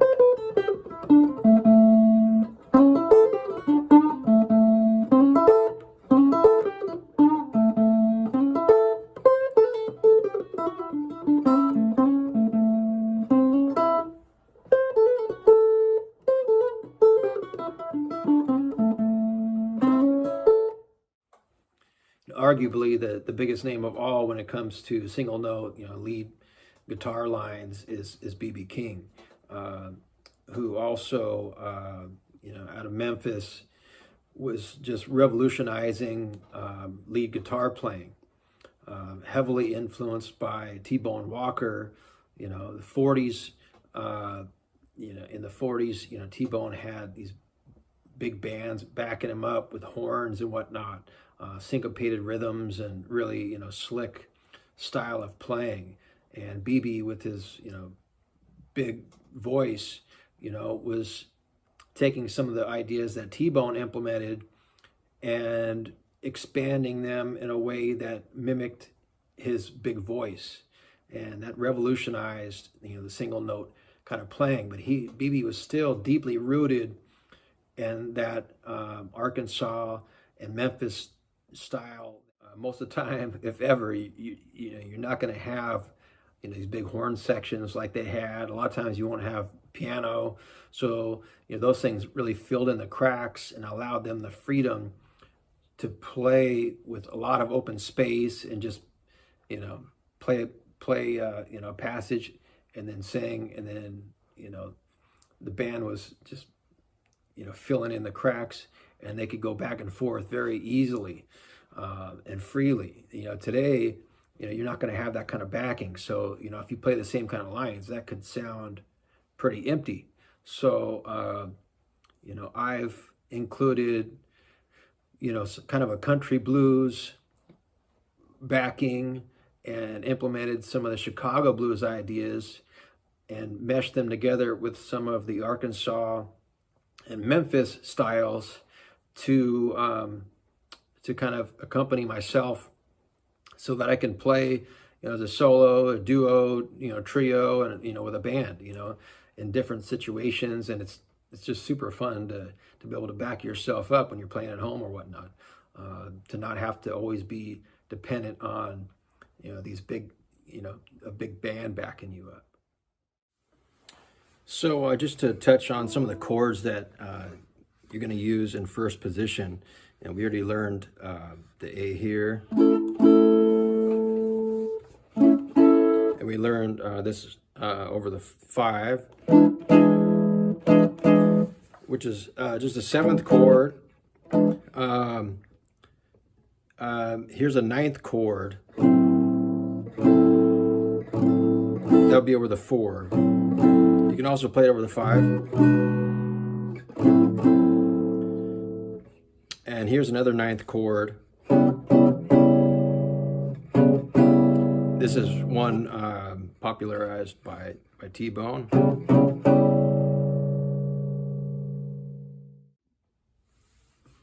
These Arkansas and Memphis guys too, influenced by T-Bone.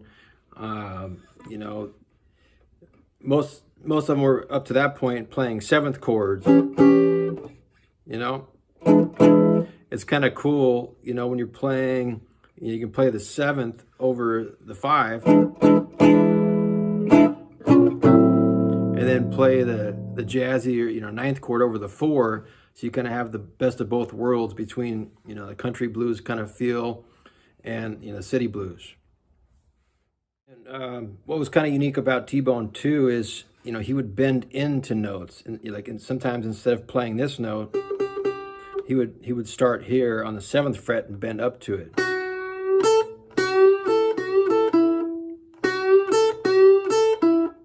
Stuff like that, which is kind of cool. You can also do that, when bending this 3rd string. You can start here on the 8th fret.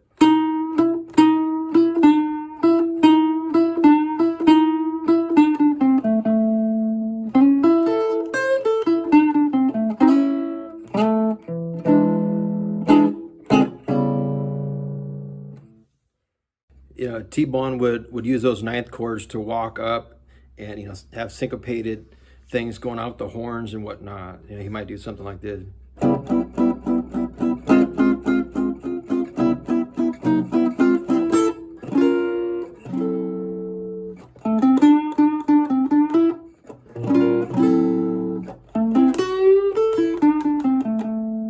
Stuff like that. Unfortunately, there's a big gap in the recordings, during World War II to see exactly, what the evolution was during, the mid-40s with single note playing. But a lot of it points to T-Bone Walker. If you look at some of T-Bone's playing, these guys in Arkansas, like Joe Willie Wilkins and stuff, it's pretty similar. It's just more raw. And not so dressed up, but it's a lot of the same notes, and it's that continual kind of picking. It's got a lot of similarities. And BB's playing was very similar to T-Bone's, just a little more vibrato, a little more string bending.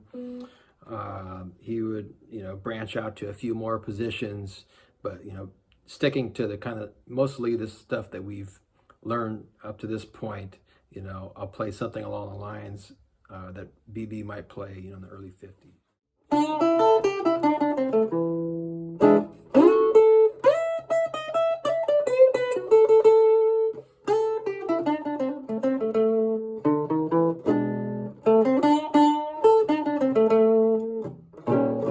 So leaving off with BB, I'm now going to go into some of the other positions that you can take those same ideas and apply those in different areas of the neck.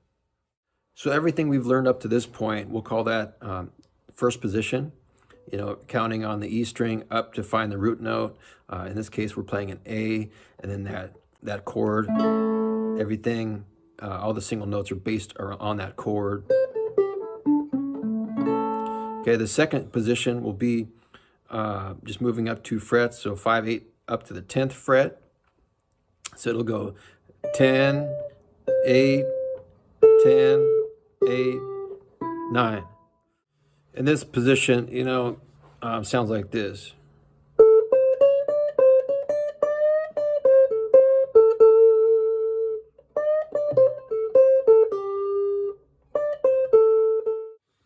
And to locate that position, we're going to use this chord shape here.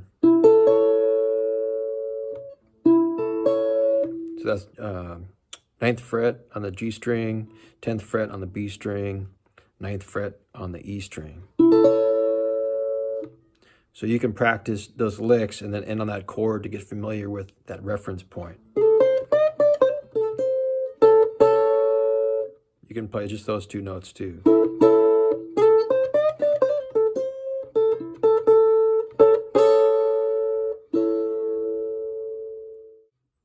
The third position is going to be based on this chord here. This is a real nice, kind of sweet sounding chord.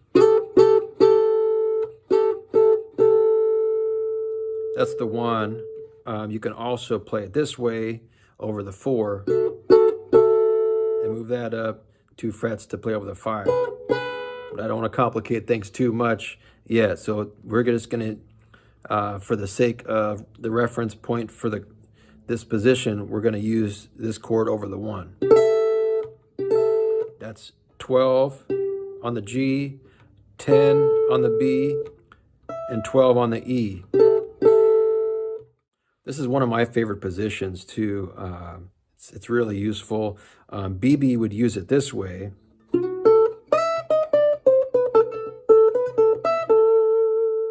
Right, and then later he would like super bend this here. He would like grab this and walk up like that, so he could get like a big grip to do that big bend. That kind of stuff.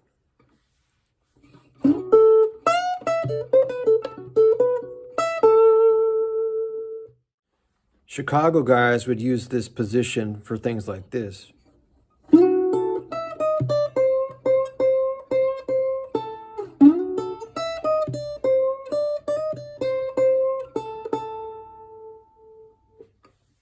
Guys like Lonnie Johnson would use this position to do things like this.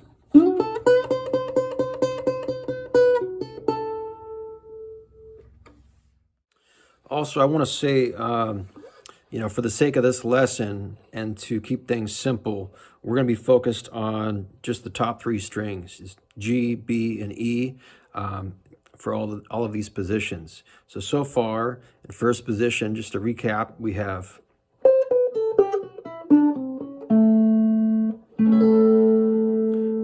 okay, and then second position we have, and then third position we have,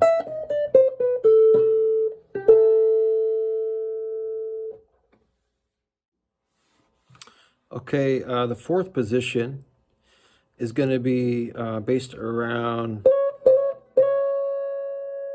this or this.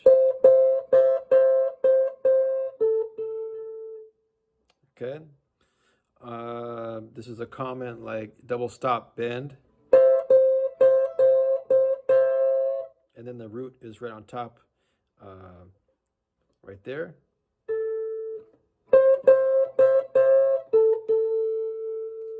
very popular in Chicago blues. You know, Robert Nighthawk would use this position for things like this. Although on this 3/4 scale guitar with no cutaway, this is difficult to reach in this key, but I'll do the best I can. So something like this.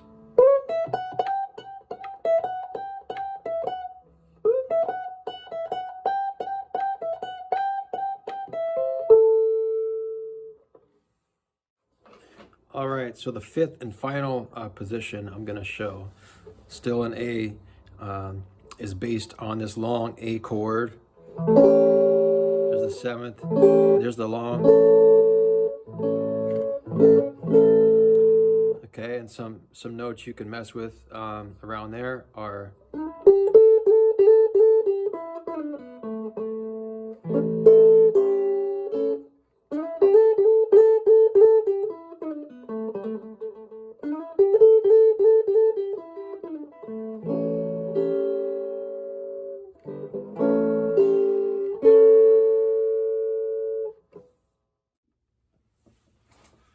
I'll do a piece here try to use all of those positions so you can get a feel for kind of how those things work together in the key of A. I want to say too, the key of A is kind of the cake and get to eat it too kind of key, because you have the open strings so you can drive the rhythm, and you still have you know, your first position is right in the middle of the neck essentially.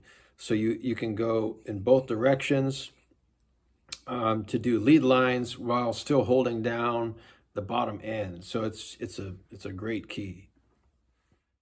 In this demonstration, using all of those positions that we've learned up to this point, I'm also going to be including some of the double stop runs and chord buildups and things like that I introduced in the first 4 lessons of this series. So if you didn't see those, you should go back. Otherwise, some things you'll be lost on.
You know, there's a big misconception that, you know, maybe, you know, these old guys were sitting down and playing because they were lazy or something. But contrary to that philosophy, your feet are the most underrated instrument around. I mean, your feet are such an integral part of the music.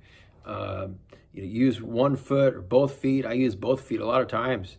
to create kind of a walking kind of rhythm section for myself. If you can't hear it, you can't play it. The blues is based on simplicity. It's 3 chords, but look at all the masters that came before us, what they were able to say using just those same 3 chords. It's just phenomenal. In my mind, the blues is more about doing the most with what you have to work with. Such as in life. I mean, you can make things as complicated and have as many moving parts as possible, but does that really make it better? So maybe the question should be not what do I need to learn or how much do I need to know, but what's the least amount I need to know to convey the message that I want to convey. Use that as a starting point. You can always add more and make it more complex, more complicated. But I mean, there's so many artists that were very repetitive in their recordings, that were some of the most successful or had some of the most unique or great sounds of all time. You don't need to do it all. Just do something and do it really well. Try to, after listening a bunch to the masters that created this music, try to put things together in a unique way that's somewhat your own. So using those 5 positions that we learned in A, I'll show you those and how they work in the other commonly used keys in blues. So we'll start in the key of E. So the first position that we learned in A, and E will be here, okay? So that chord will be this, okay? And it'll sound like this. We're gonna use open strings.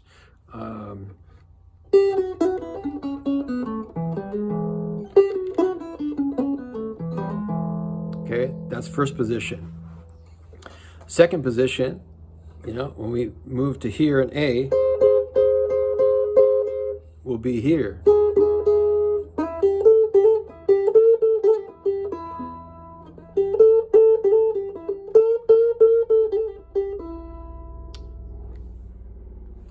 The third position will be here.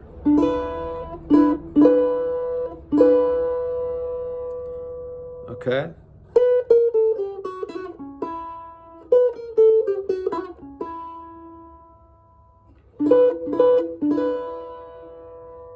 Fourth position will be here, based on this double stop bend.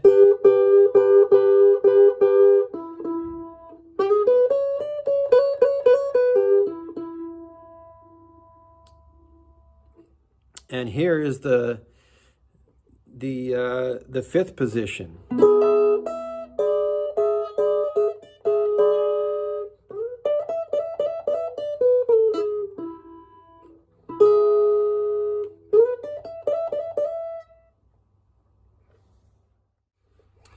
And unique to E, at least on my guitar, the first position can be replicated down here at the 12th fret. All the notes repeat on the 12th fret. So what we learned here at first position in A and down here can be duplicated up here on the 12th, 13th, 14th, 15th fret, okay?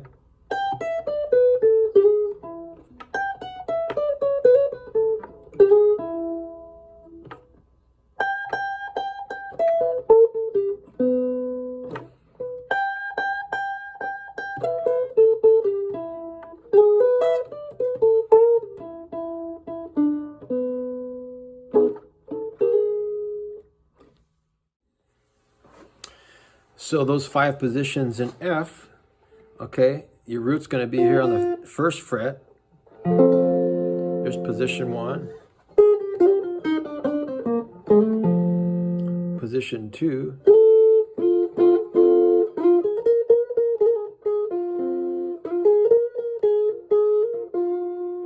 Okay. 3 will be here.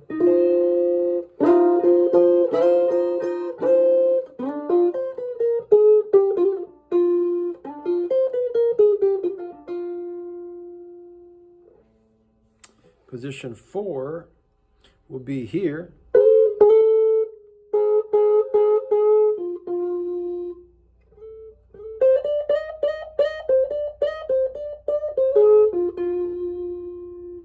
And position 5 is, if I can finger it, is way up here.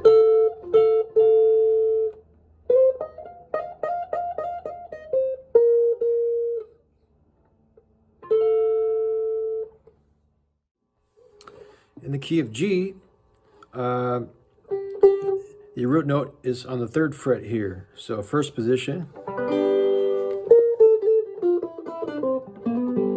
second position,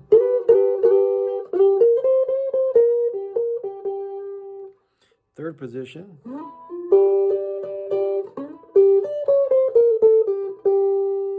fourth position,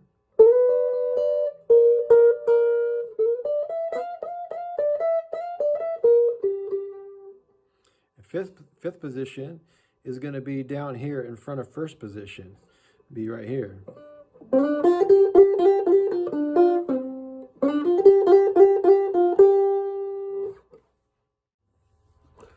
We'll skip over A flat. I don't use that one too much, if at all. A we already did. B flat, okay, is going to be on the 6th fret. So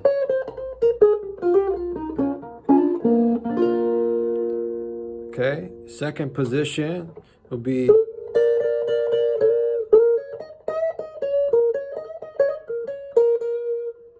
third position. Okay, you have fourth position.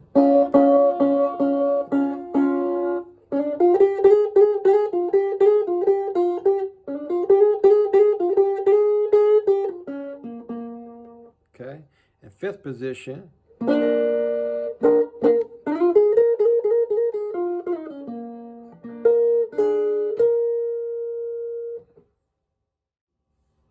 Okay, in B, we're going to be up here on the 7th fret for position 1. Second position.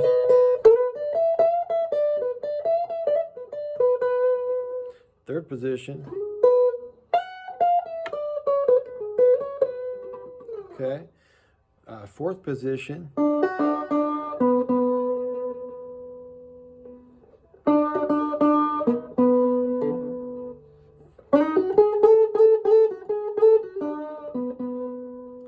Fifth position.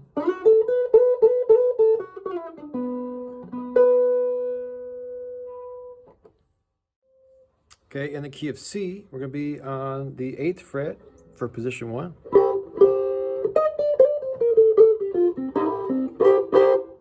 Okay, it will be way up here for 2.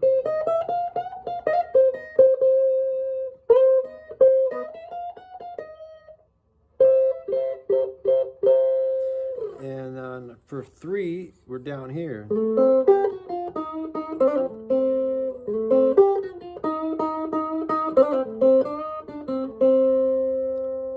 Okay, 4.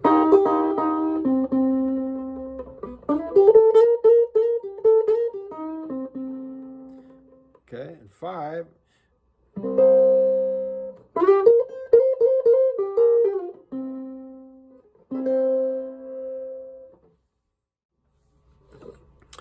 Okay, in the key of D, position 1 is way up here on the 10th fret.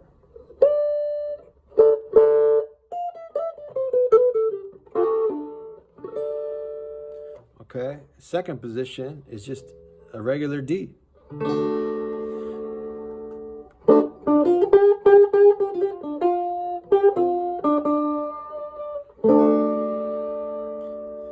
Okay, third position.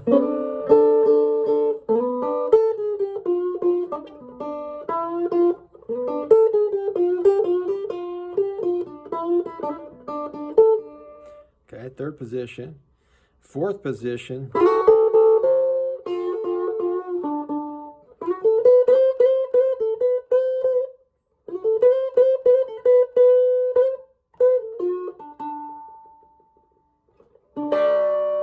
position.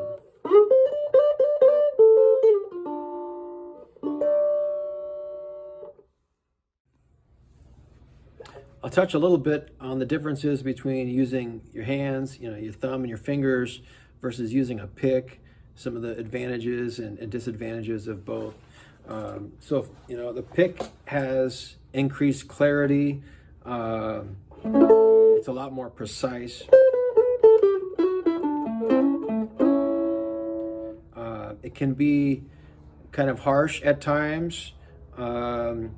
And I like to play behind the beat and play a little bit more loose. The pick kind of stiffens things up to my ear. It can. I use it at times. If I do use it, I'll kind of hide it in my hand, like back here like this, so I can still use my fingers, and then I can grab it when I need it and then just kind of conceal it back there again. That's the pick. For fingers, which is my preference and what I use probably 80 to 90% of the time, I just have a lot better feel, and I like to play the guitar more like a piano and support myself in like a country blues style, where I'm thumping on the low strings and driving the rhythm, as well as playing lead stuff on top when I can.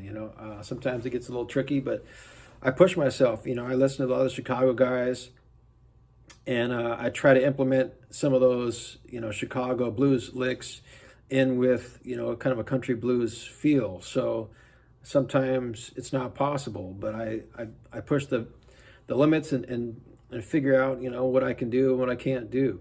But the fingers and thumb give me a really natural sound. With a pick, you can do tremolo picking, like,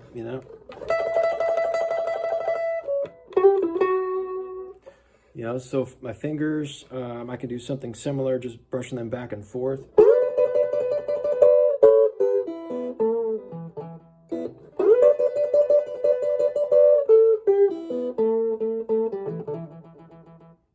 Something like that.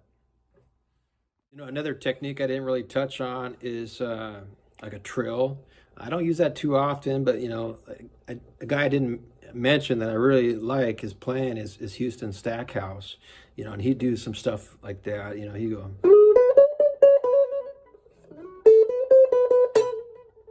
stuff like that. That's a trill. That kind of thing. On E, you can do something like.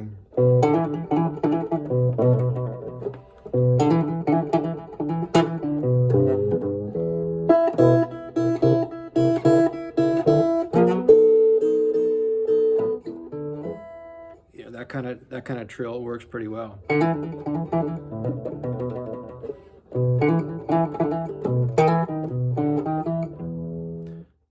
All the 5 positions that I showed you, you can use those for slow blues. You can use them for slow shuffles, medium shuffles, fast shuffles, boogies. Just about any type of blues, you can use those 5 positions and they'll work great. You need to do a lot of listening to the masters. Those guys did things like nobody else. No matter how much somebody knows or how things advance, those guys who created the music, it's just not going to get any better.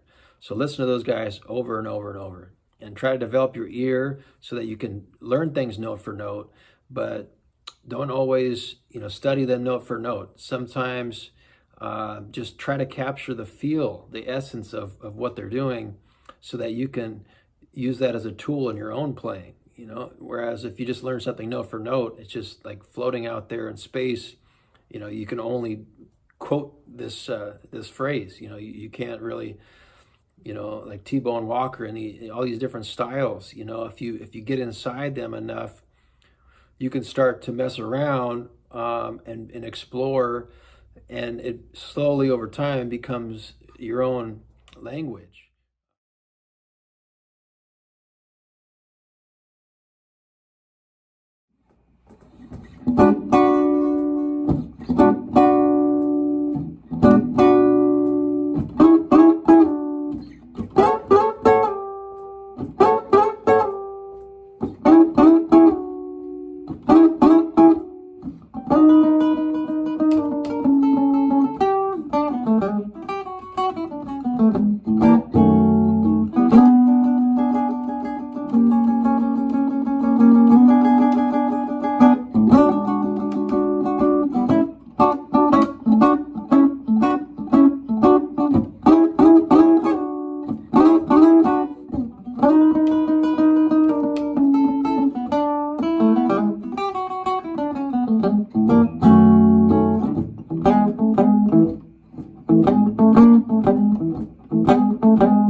So I thought I'd revisit a lesson I did on my previous channel, Gasser Trucks. I lost control of that channel when Google bought YouTube quite some time back, but it's a good song to learn how to back the harp. Some great, Robert Jr. Lockwood and Little Walter interplay. Covers a lot of the chords and a lot of the recurring themes you'll hear in the chess era. I've kind of moved away from the chess era stuff in my own playing in favor of some of the older late 40s and mid 40s and stuff, Bluebird and Tempotone and Ora Nelle labels and Parkway, things like that. But it's a great song to learn. I'll break it down into each 12-bar verse and just take it one verse at a time. The intro just starts out on this is in the key of E on the 9th chord here. Basically just gonna be playing the top 3 strings on the 9th fret, something like this. And then he slides up to the 9th fret and back. Okay, so it goes.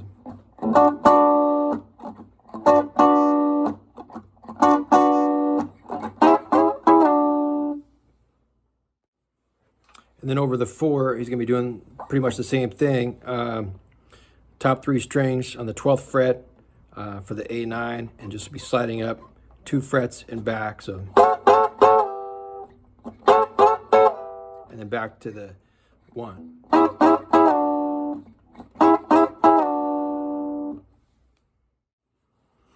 The turnaround, he's going to be fretting the 7th fret on the E string and the 8th fret on the G string, and then just walking that down chromatically, picking, and you're muting the B string there. So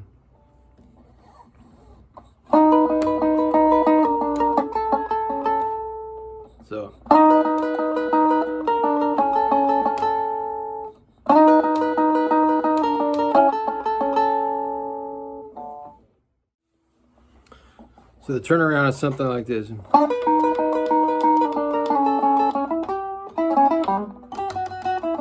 The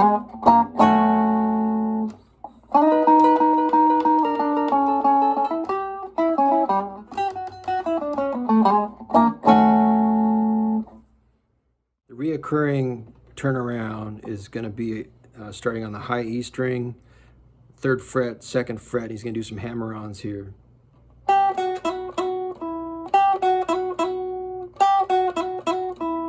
Right? And then the B string, 3rd fret, 2nd fret. So. And G string, 2nd fret.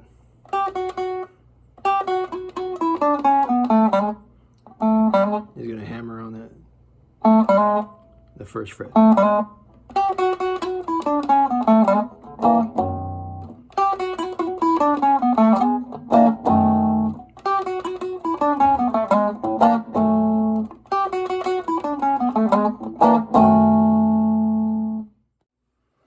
He pretty much does the same turnaround throughout with just very slight differences.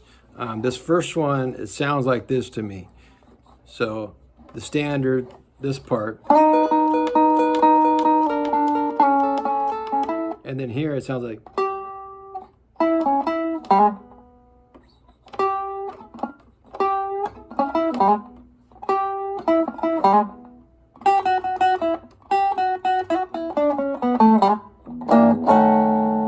So.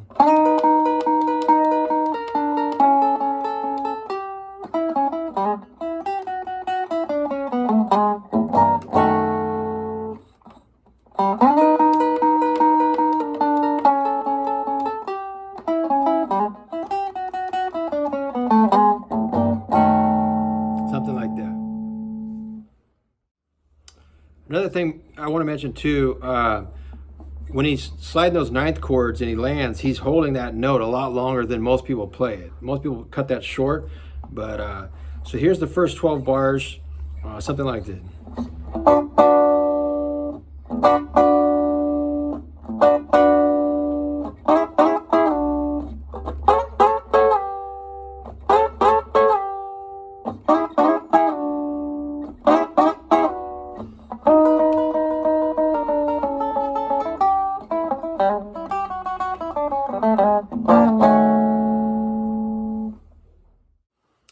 All right, so moving on to the second 12 bars. Just gonna start on the 7th chord here. So he's just gonna kind of do a build up, and then back a half step, and then back, and then sliding up to the 9th chord, and then that one I showed in some earlier lessons over the 4. That one. All right, so it's going to go.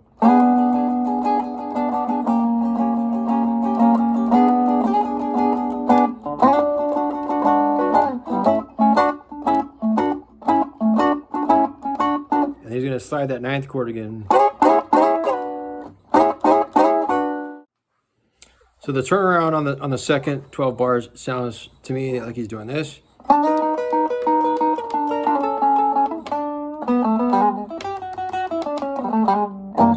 That's pretty close. I don't think he's hitting that high E string before he goes into that. I think he's going straight into it. Like that. So it's like this.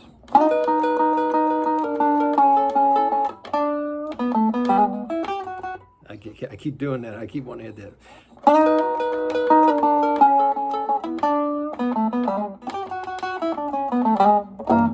There it is right there.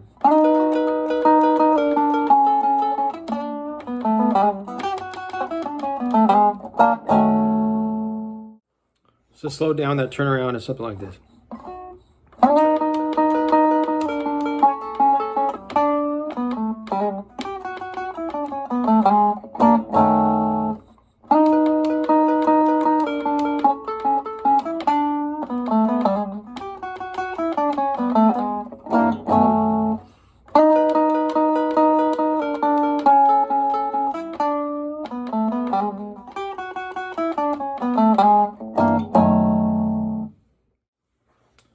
So the second 12 bars sounds like this.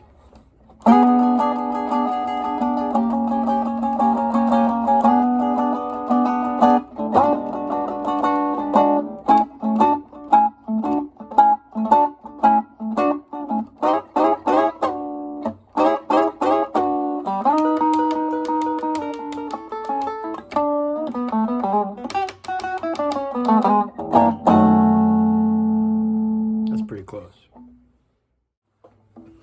For the third verse, we're going to be doing this. I showed this in previous lessons as well.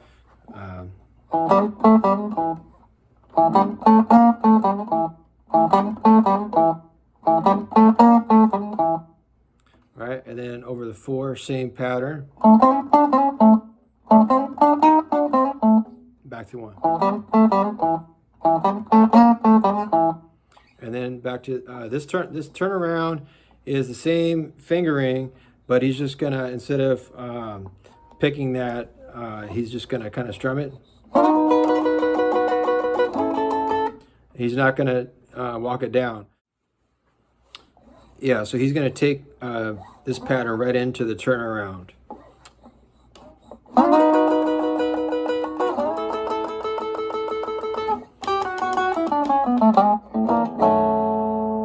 Same turnaround as the others, but there's nothing in between this pattern and the turnaround itself. So again, it's going to go like.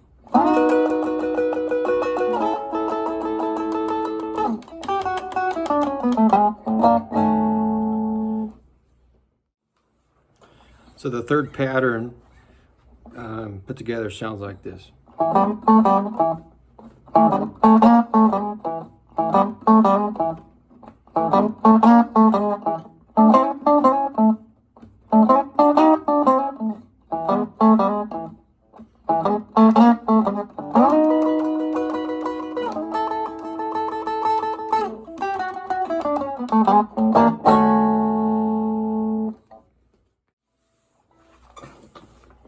The fourth verse is going to start out with this big chord here.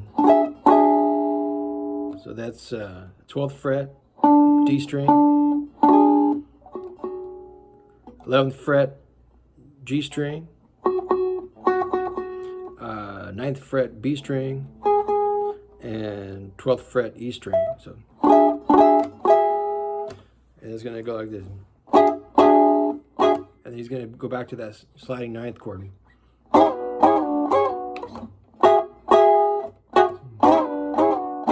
He's going to slide up to the 4. And then he's going to me it sounds, he's just kind of doing some kind of like sweeping motion back to the nut, something like this, right? So.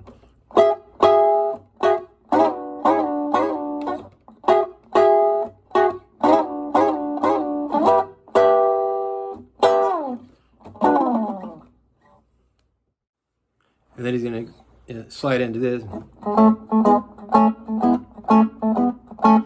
And then same turnaround as before.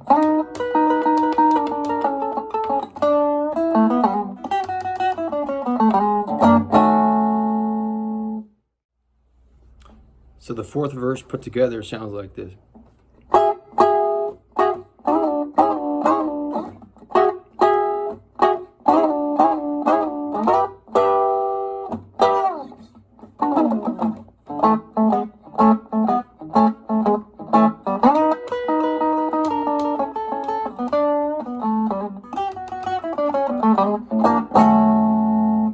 That's pretty close. Let's do it again.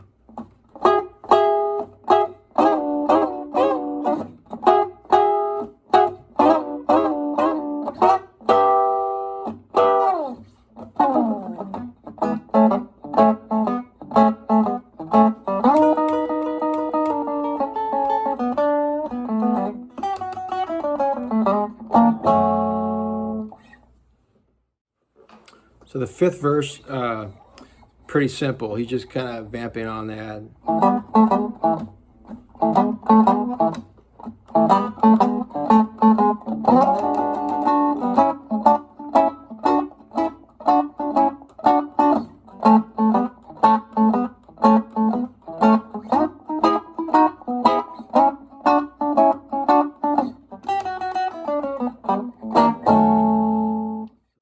sixth verse, it's probably the trickiest of all, at least for me.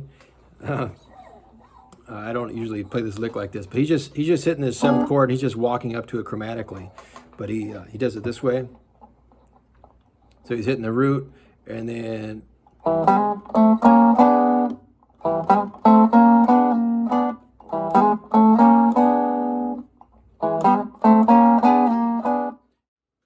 the same thing over the 4. And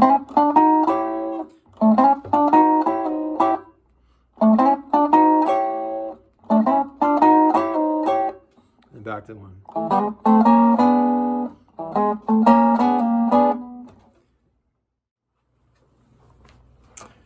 For the turnaround, he's going to be using the same fingering, only adding this third finger on the 9th fret. So it's going to be 7 on the high E string, muted B string, 8th fret G string, and then added this, right?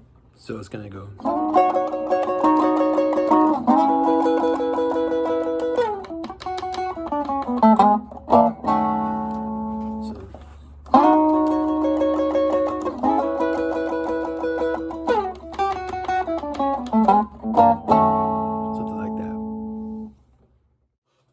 So that verse in its entirety sounds something like this.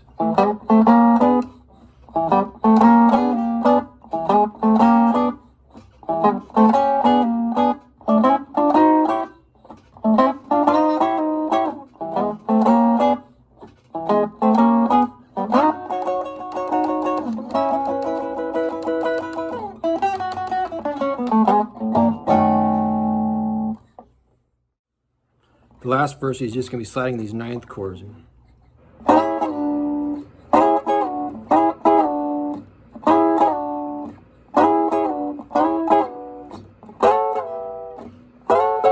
he's going to kind of slide that again.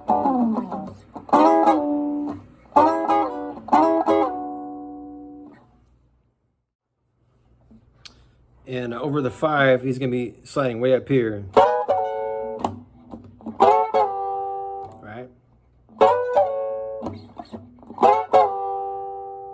5, 4, like something like that. And then back to the stock turnaround. And just walking up to the E9 to finish it.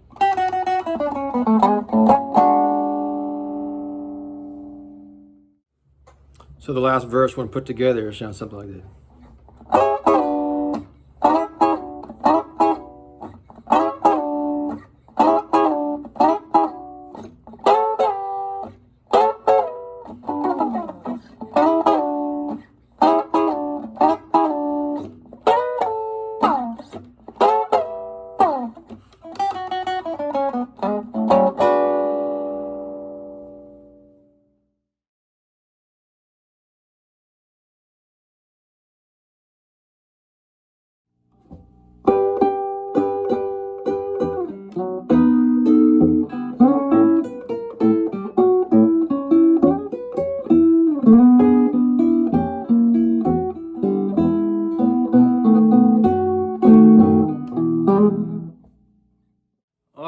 I'm Mark Mamay. I'm going to teach a song that's near and dear to my heart, and That's All Right by Jimmie Rodgers, which in actuality was a Robert Jr. Lockwood song, and then later covered in 1947 by Othum Brown and Little Walter for the Ora Nelle label. And then Jimmie Rodgers did a version in 1949, unreleased, for the Apollo label. And then in 1950, he did the version that we're all familiar with. So I'll start with that song. And unfortunately, Robert Jr. Lockwood never recorded the song That's All Right. But there are many accounts, I think I've read, Muddy and Sunnyland Slim and guys like that, had heard Robert Jr. playing that song. And at some point, Othum snagged it, and then Jimmy and probably a host of others, but those are the ones we know about So we can only presume what the way Robert Jr. played it, but I believe an interview as well. The guys that know said that Othum Brown's rendition of it was pretty on point with Robert Jr.'s version. If there ever was a Chicago blues anthem song, I think That's All Right would be a great candidate. I don't think anybody would argue too much about that. It's a must know for anybody learning Chicago blues. In a lot of ways, I developed my own style, based largely on this song and one similar. It's a great launching pad for to really pick up on the real Chicago blues of the 40s and early 50s. All right, so the song is in the key of E. It's going to start out on the high E string at the 7th fret and the B string at the 8th fret for that double stop lick. I'll teach just the top 3 strings first, and then we'll talk about adding the bass strings later and combining those. So it's going to start out like this, and you can just get used to brushing it up because we're going to later be using our thumb, like I mentioned. So you're going to need to go that way to play finger style. If you're doing downstrokes, you're not going to be able to cover both. So upstrokes, and it's going to go like this. So just a slight bend on the B string. And when you bend, you're kind of releasing back and then up and then back. So like that, okay?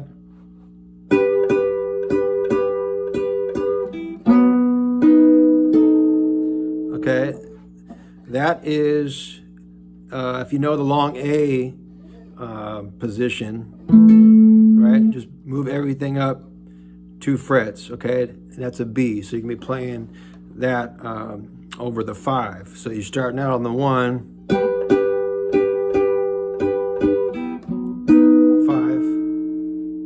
okay?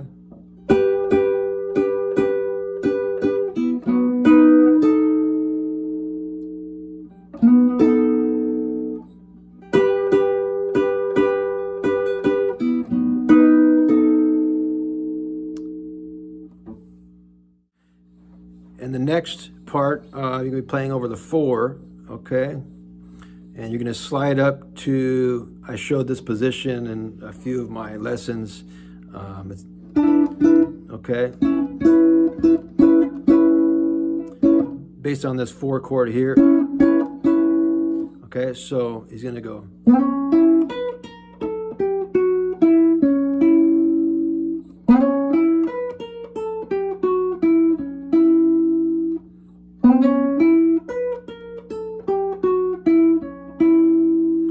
Okay, so slide up on the G string to the 6th fret, and then the B string, 5th fret,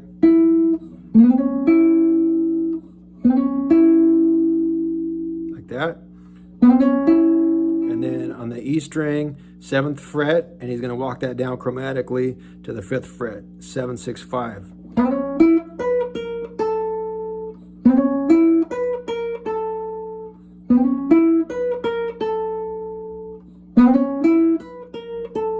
Okay, the B string, 8, 7, 5.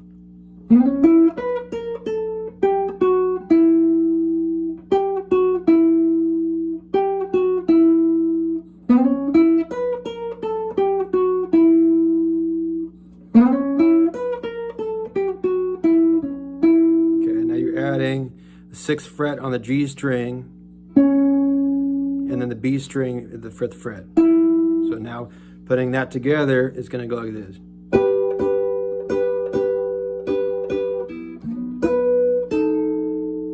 Okay, that's the first part. Okay.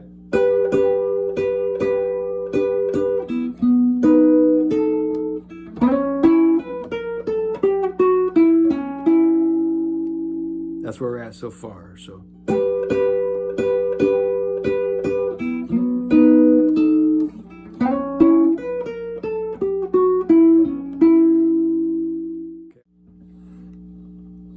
Okay, so the next part, you're sliding up on the 9th fret on the B string, and then the 7th fret, 9th fret on the high E string. And then I'm fretting the B string at the 5th fret and then hitting the high E string open for this. Okay? You don't want to miss that note, otherwise it sounds really bad. So you want to land on that note, and that way you kind of can't miss, and it gives a little more powerful sound, and that high E string sounds real nice ringing open. So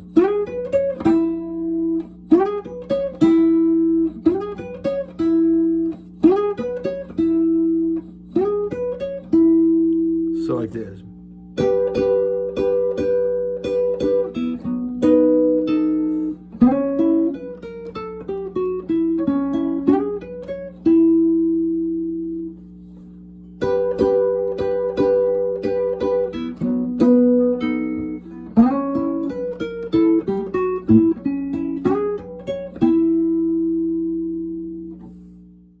For the turnaround, he's going to use this this E7th shape here to walk that down to form the turnaround. So and he's going, so this is going to be the 4th fret G string, 3rd fret B string, 4th fret E string. So like this.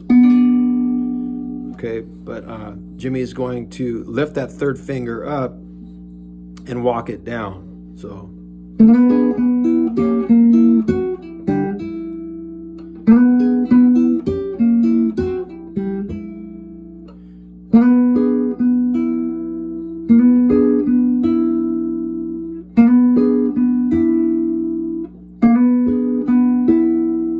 same thing here. Same thing here. Oops.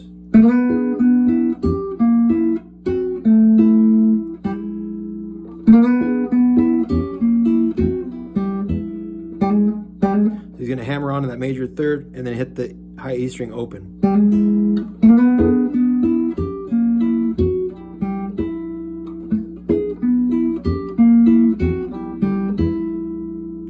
And now he's going to hit the B string and the A string together open, and then land on that B7th chord. He's going to hammer on that major 3rd again. So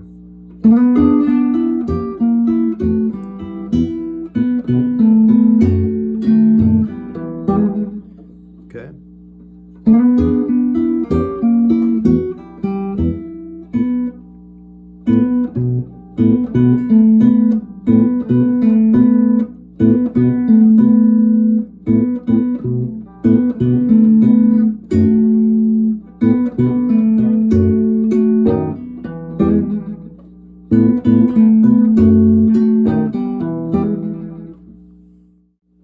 Okay, so the whole thing played a little bit slow is this.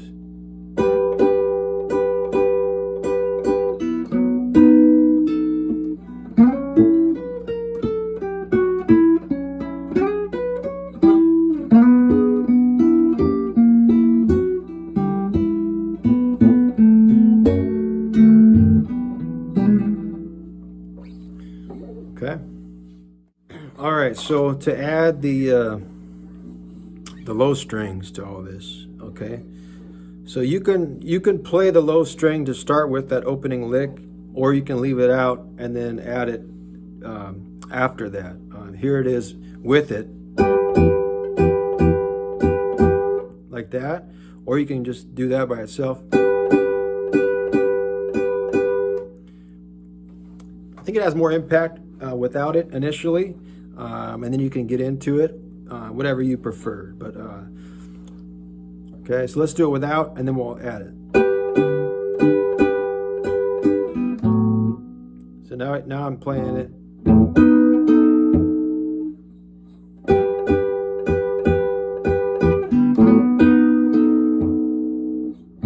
And I'm sliding into that B.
faster, something like this.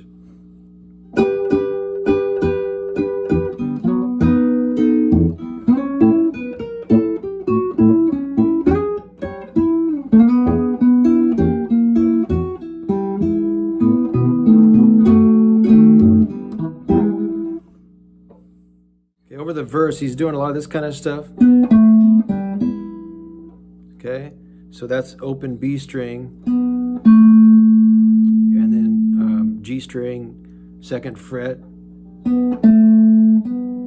B string, open again.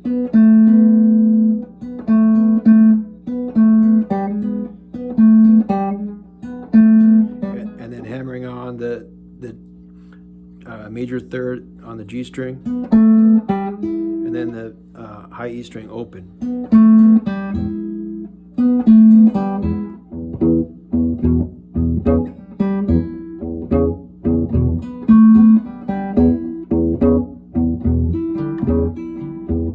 He's hitting a lot of, he's brushing that high E string open in random places.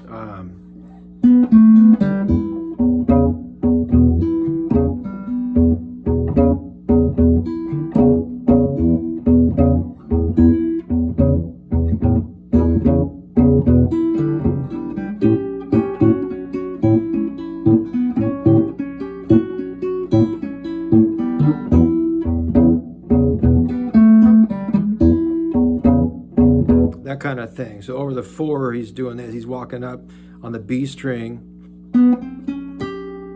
and then E string, 3rd fret, 2nd fret, open. So he's walking that B string up, and then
over the 5, he's doing something similar to how we handled that on the intro.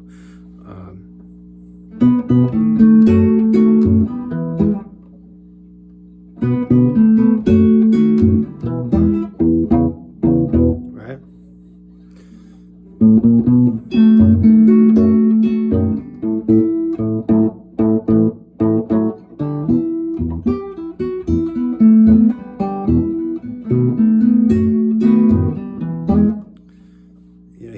Jimmy's really good at those little interweaving kind of lead lines to tie things together. I'm not doing that exactly note for note, but it's like in the style of Jimmy and fairly close.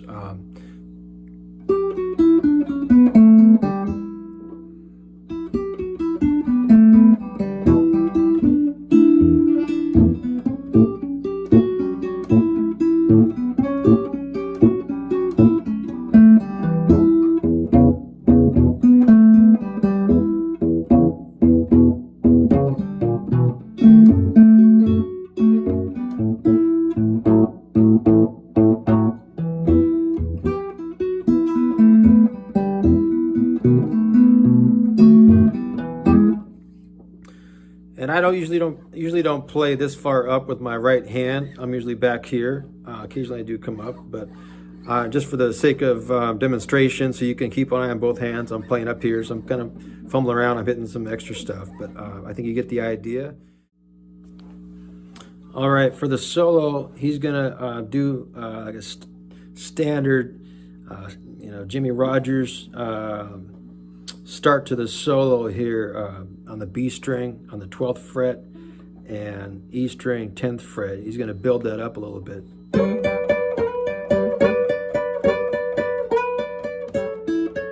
And he's that double stop there, and then lift his first finger. So that's the 9th and 10th fret. Okay.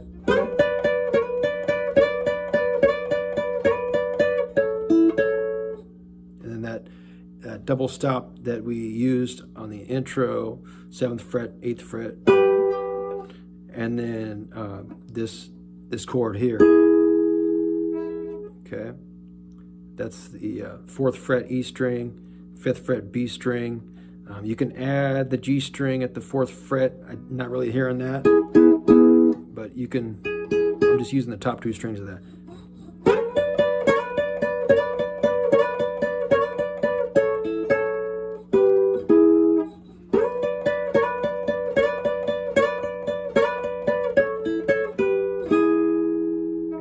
Okay, so he does that one time around, and then he builds it up again.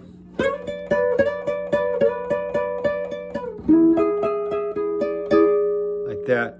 This is the same shape that we use for the B on the introduction. We're just moving that all the way up to the 9th fret, and then our pinky is on the 12th fret on the root.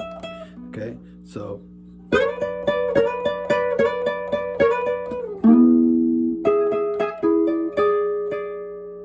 Okay, so we're sliding up to the 9th, and then the 12th fret, 10th fret.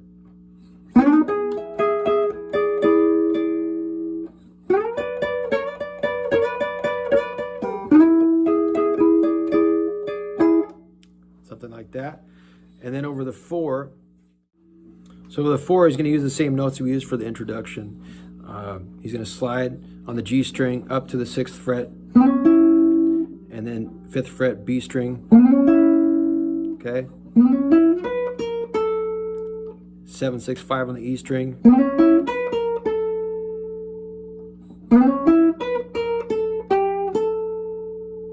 Okay, he's gonna bend the 8th fret B string and then land on the E string at the 5th fret.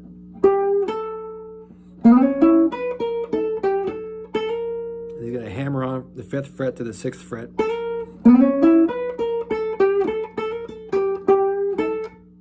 Like that. Like that.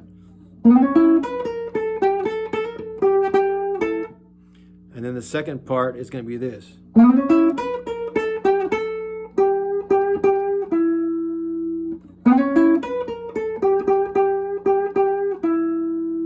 Something like that. So the whole thing together so far is going to sound something like this.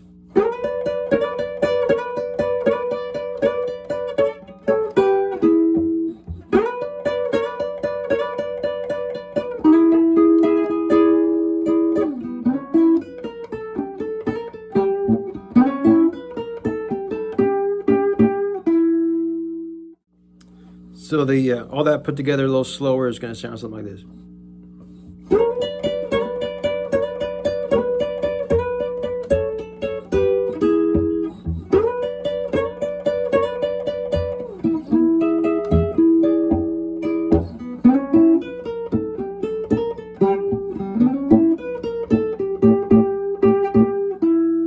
Something like that.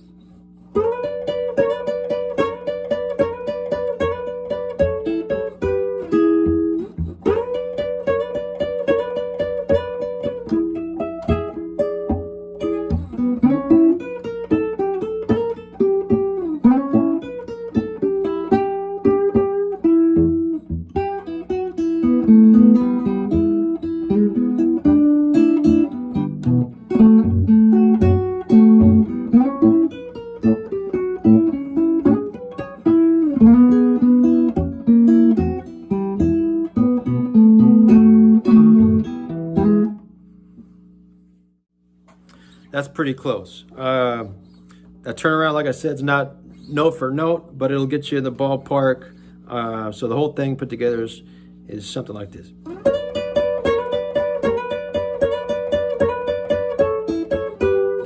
You don't have to lift your first finger there. I do it.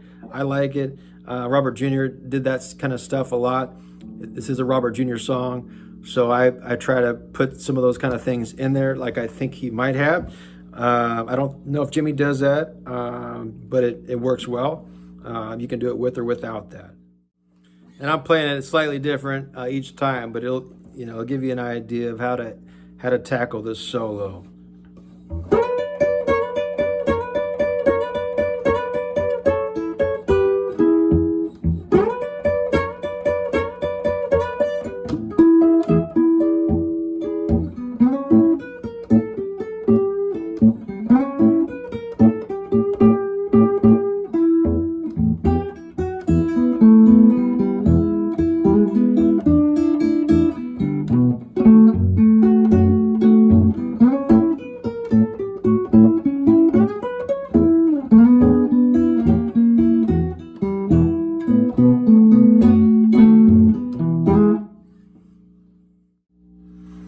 And when he finishes his solo, he ends it with that tagline that he used from the intro.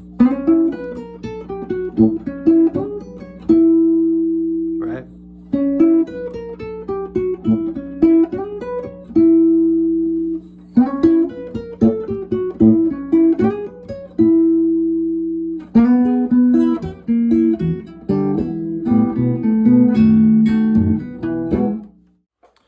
Important to note too, the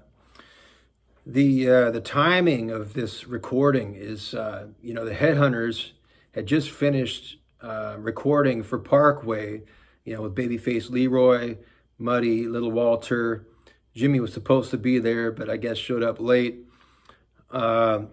Those seminal recordings recorded in, I think, February of 1950. They had just finished a long tour of the South. And Muddy and his band got to play on KFFA, the King Biscuit show that he grew up listening to, and a lot of the band members grew up listening to. In the 40s, he was able to perform with his band there, so everything had come full circle. The Headhunters were riding high, everything was going great. Like I said, they just finished this recording for Parkway, and I guess there was some kind of conflict there with Rolling and Tumbling. I've heard some rumors that Muddy and Leroy, didn't gel. They had different ideas of how the song was going to go. I don't know.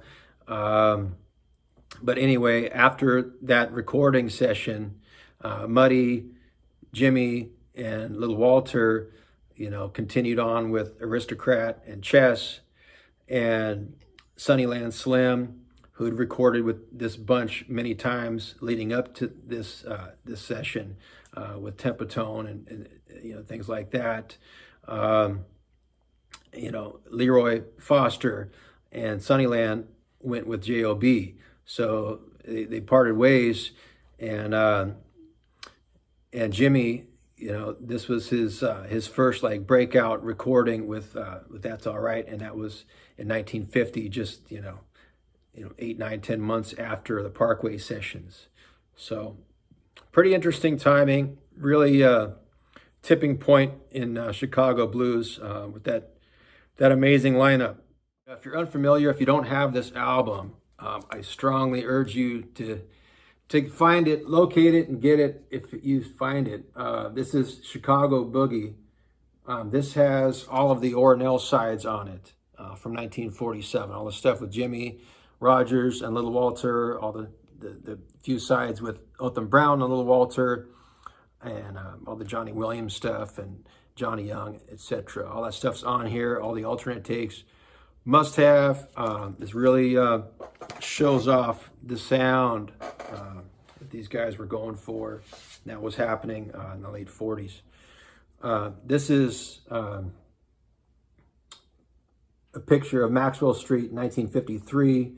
A few years after these recordings took place, and this is where the recordings were done, 831 Maxwell Street. I did an entire video on Maxwell Street, the musicians around Maxwell Street, and particularly 831. It's on my channel under, I think, music history. Here's another shot of the building. You can see the neon sign above. And these recordings from 1947 were recorded, as I understand it, little Walter, was sitting on the front steps of this place when he recorded these recordings. Pretty awesome history. Sorry for the reflection, but again, check out my 831 video if you have not done so. And here is another CD, Sunnyland Slim and his pals. This has tons and tons of great sides, but this has an alternate take of That's All Right. That was recorded, I believe, for the Apollo label, and there's a few others here that Jimmy recorded as well, but gives you some different ideas of what Jimmy was doing and thinking about when he recorded this song. This was done a year earlier than the Aristocrat chess version, so pretty interesting stuff. Othum Brown, when he recorded in 1947 Little Walter for the Ora Nelle label, his approach, his sound was much more dark and much more intense and more along the lines of Muddy, I think.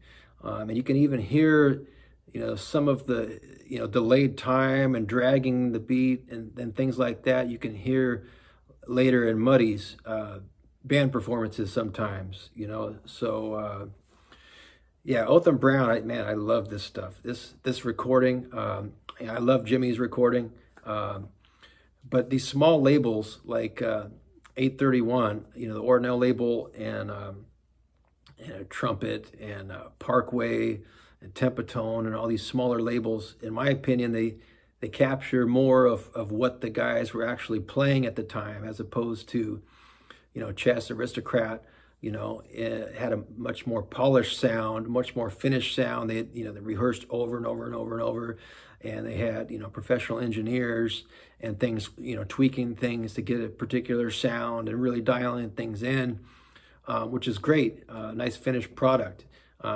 So happy we have those recordings. But I really love these more raw, and I think authentic to what these guys were playing at the time on the smaller labels, and this Ora Nelle blues is no exception. In fact, it's right on target with that concept. It's just so raw and just so real and just right there on Maxwell Street. These guys, were just getting started with their careers, and to record for, get a record, and these guys, that was their dream, to get on record. So, even though it was a small label, they were super stoked, and they could shop around, this recording to bigger brands or bigger labels, which they ended up doing, and to get their career launched. But Bernard Abrams was the owner of 831 Ora Nelle Records, and he would get guys like Little Walter and Floyd Jones and Johnny Young right off the street, that these guys were playing on Sundays for the Maxwell Street Market. He would bring them into the shop and record them on this Wilcox Gay acetate recorder, direct to disc recorder, and that's how these recordings came about. And I think most of these were unissued. They didn't surface until later in the 70s, but just some fantastic stuff. Whereas Jimmy Rogers had like a sweeter sound, especially when he was working with Muddy. Muddy was the real like direct approach, in your face kind of guy, and Jimmy like really sweetened it up, and that blend was just perfect. So Othum, he approached it more like, and they, Othum Brown played this in F, so I have the capo on the first fret. So here's something like similar what Othum did on the recording, and you can hear like a Muddy kind of influence intro here, and this is kind of I think how Muddy started doing those intros, really dragging the time and stretching the measure until it right before it broke.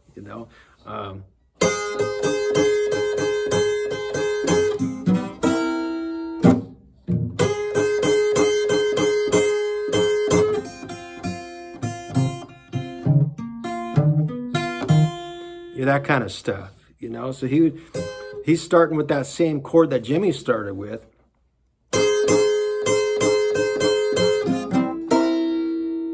and then going to that 5, and then coming, but just going straight back to that intro double stop.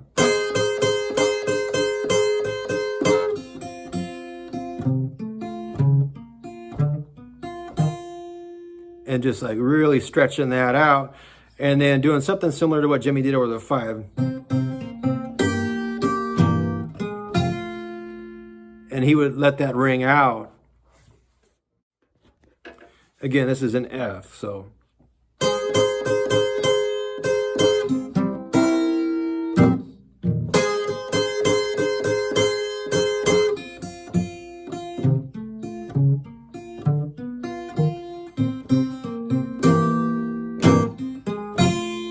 Something like that. Notice here I'm playing the acoustic guitar. The Othum Brown Little Walter stuff was done on acoustic guitar, but because of the recorder was recorded so hot, it almost sounds like amplified a little bit. It's a little bit distorted, which may have been part of how these guys like, oh wow, that sounds good. Let's try to get that kind of sound. Who knows? I don't know. But it definitely has that kind of sound to it, even though it wasn't amplified. It was pretty mean sounding acoustic stuff, through that tube recorder. So again.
Something like that, So Othum had a really, really strong thumb, really leaning into those low notes.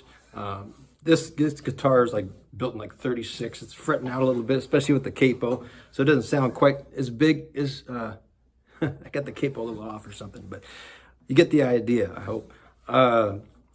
He did some pretty cool things. He did like that run, like on the A and D strings here. He would walk down, that kind of thing.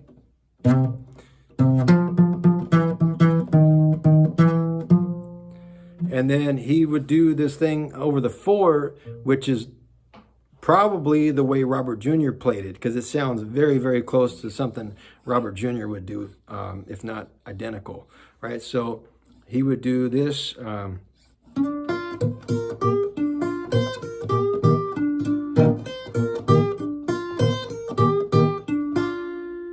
As classic Robert Jr.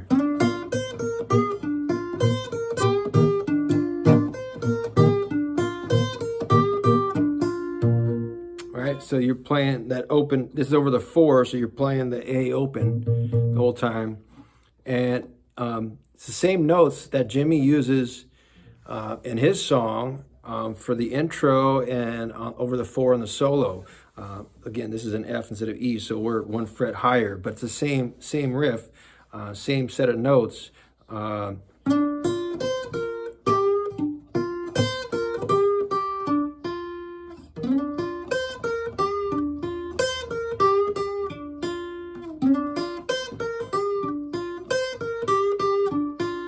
He's just doing that.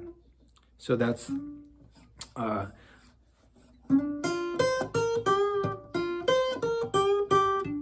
and then you can again hit this open string to give it the bottom end.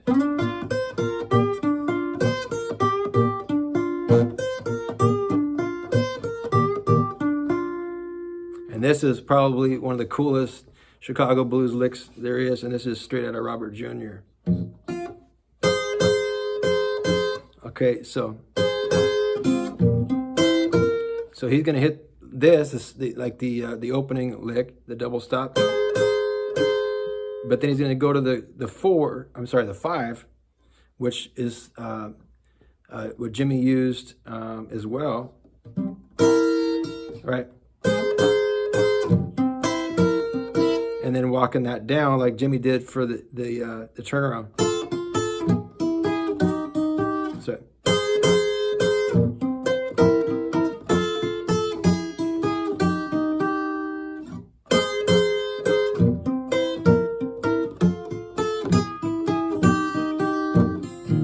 Five, 4, and then again a classic Robert Jr. turnaround. He does open, right?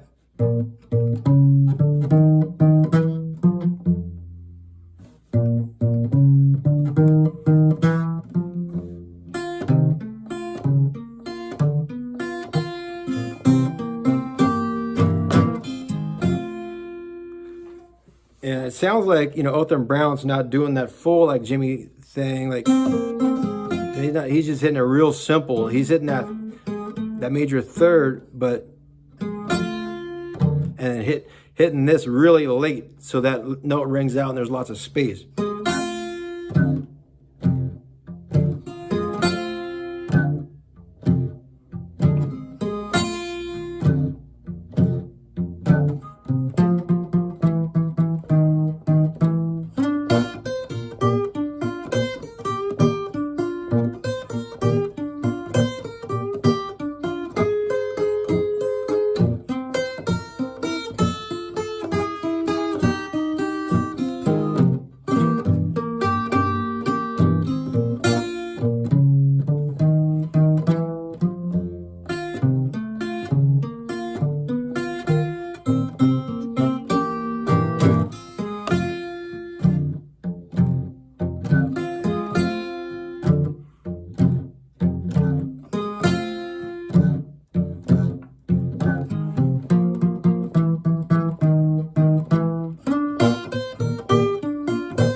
So what is tone?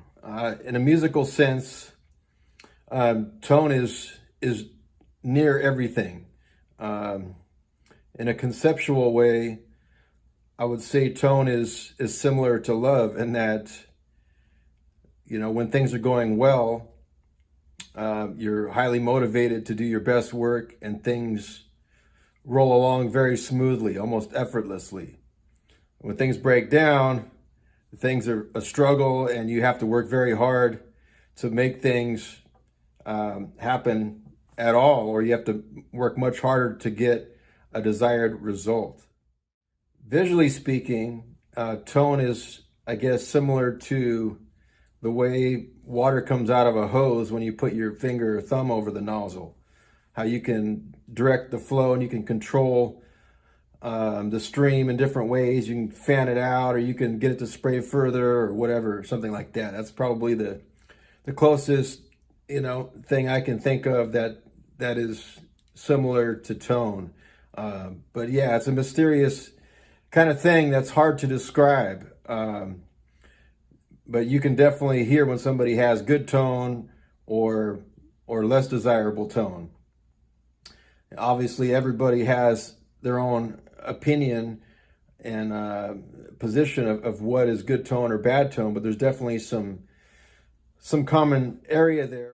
But in this discussion and demonstration, I'll do my best to show you some techniques, some tools of the trade to help you find a consistent tone, something that you like, that motivates you to pick up your instrument more and to play better, and how to find that on an array of different amplifiers. The context in which I'm going to be demonstrating and specifically discussing is related to early electric blues of the 40s and up to the early 50s. For example, guys like John Lee Williamson, Sonny Boy Williamson, Muddy Waters, Jimmy Rogers, Little Walter, Face Leroy Foster, Snooky Pryor, Moody and Floyd Jones, Robert Jr. Lockwood. These are some of the names and styles that reflect the early electric blues styles that I'm talking about. Despite popular belief, you know, achieving good tone is more complicated than just cranking your amp or buying the latest effects pedal or something like that. You know, you have control in your right hand technique to affect tone and volume and changing dynamics. All that is done with the right hand technique. I'll be covering how tone changes, things that are in your control that you can change and manipulate, and things that are out of your control or you have very little control of. Some equipment used, and techniques you can use to shape and alter your tone.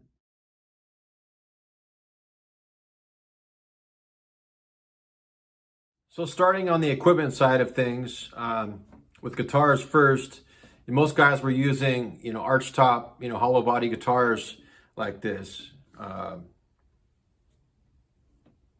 This is I think mid 30s Cromwell. It's a Gibson made guitar branded as a Cromwell. Really cool guitar with check binding and whatnot. But, you know, Gibson, Silvertone, Harmony, K, those are some of the brands you'd be looking for. So here's another example. This is a Bruno. This is a K-made guitar from the late 40s. Similar, you know, arch top as the previous example.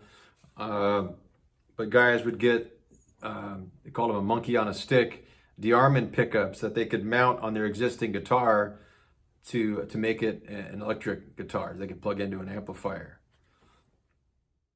All these had were one knob, you know, for volume. You know, I think a little bit later on, they had a fancier model, the Rhythm Chief, that had both tone and volume back here. But most of the guys just had this single knob version, you know, very simple. And, you know, guys would typically run them as far forward as you could. But sometimes there isn't room to get the pickup that high up the guitar. So, you run them as far back as you can until they, interfere with the string. So on this one, I had to run it all the way back here by the bridge.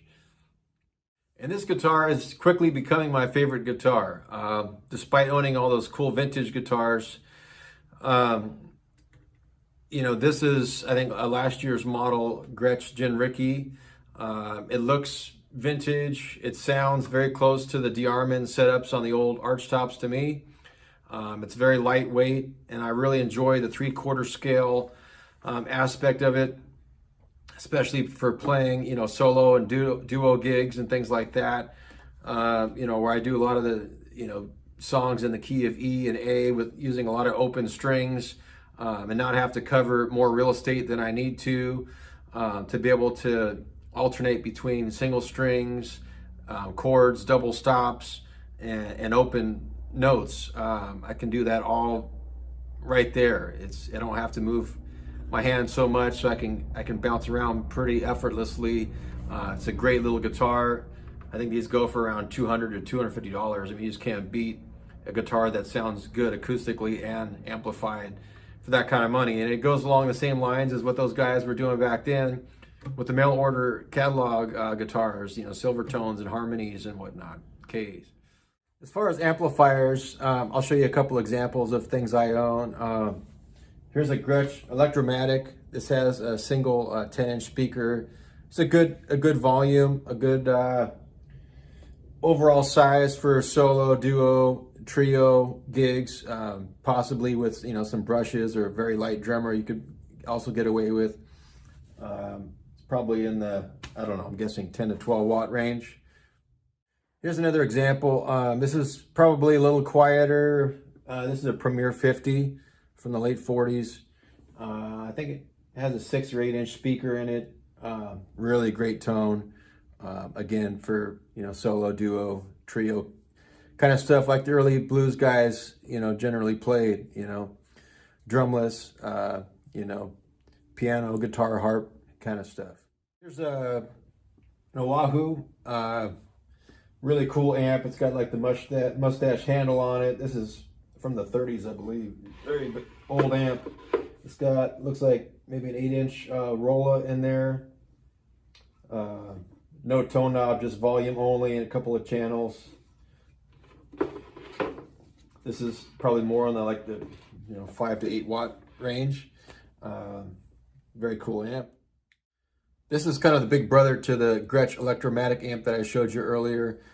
This has got a single 12 in it. This is a large cabinet even for a 12-inch speaker. So it has a lot of bass response to it, sometimes too much for me, but I like to use it for vocals and for different things like that. It's got the cool refrigerator handle on it. This is an old PA system from the late 40s. It's a Challenger.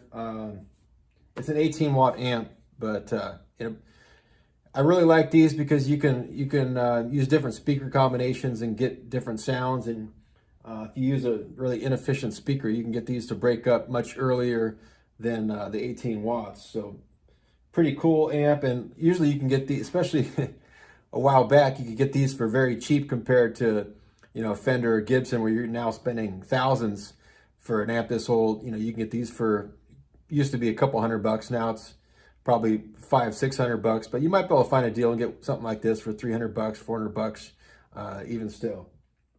Here's another PA system from the late 40s, early 50s. This is a Masco MA17, really cool amplifier. And again, you can plug this into whatever speaker cabinet you want and get different volumes, different tones. So that's a pretty cool feature. And again, much cheaper than the combo amps. Here's an example of a speaker cabinet that you can use for the PA systems. This is probably late 40s, early 50s. This is an Allied Knight speaker cabinet. This is just one side. They came with two halves that you could put together, and they had latches on the sides that you could connect them and lock them in place, and then the PA would just slide in the bottom down here. I think this, at some point the speaker blew up, so I put a Weber Signature Series, just a cheapy speaker, but sounds great. It's a 12-inch speaker. But I have some other like cheaper speakers that I can put in there and get it to even break up earlier. But this gives me like basically like a 12 to 15 watt, you know, a great amp that I can use for most of my gigs.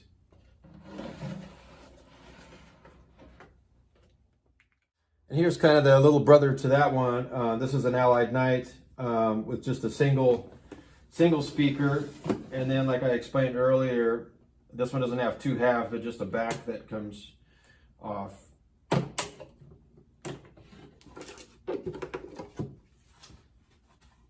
It's got an 8-inch speaker in there, and then the original PA system that fits in the bottom, which is pretty cool. You probably have, you know, 5 to 10 watt PA system, but you can plug into it and use it as an amp, and it's, you know, a lot cheaper than a combo amp, for, you know, from this era, and you know, typically, and it sounds great. Here's an Allied Knight PA system from the 40s. You can see the record player on top, but this is what the guys used in the clubs, things like this, and they would go off to the speakers that would be mounted on the wall or up on the piano. But they can also be used as harp and guitar amplifiers. Here's a pretty cool, this is a Masco mixer, 4-channel mixer. Has an end that just plugs into the amp, and then you can run, you know, up to 4 things and control the volume from this little box, which is pretty cool. You know, I try to keep things as simple as possible. A lot of times I'll do vocals, guitar, and my stomp board through the same amplifier, and then I can just plug in to here and control them, you know, from the box. If you're into busking and you don't have power, you know, something like this is pretty cool. This is a Pignose Hognose 20.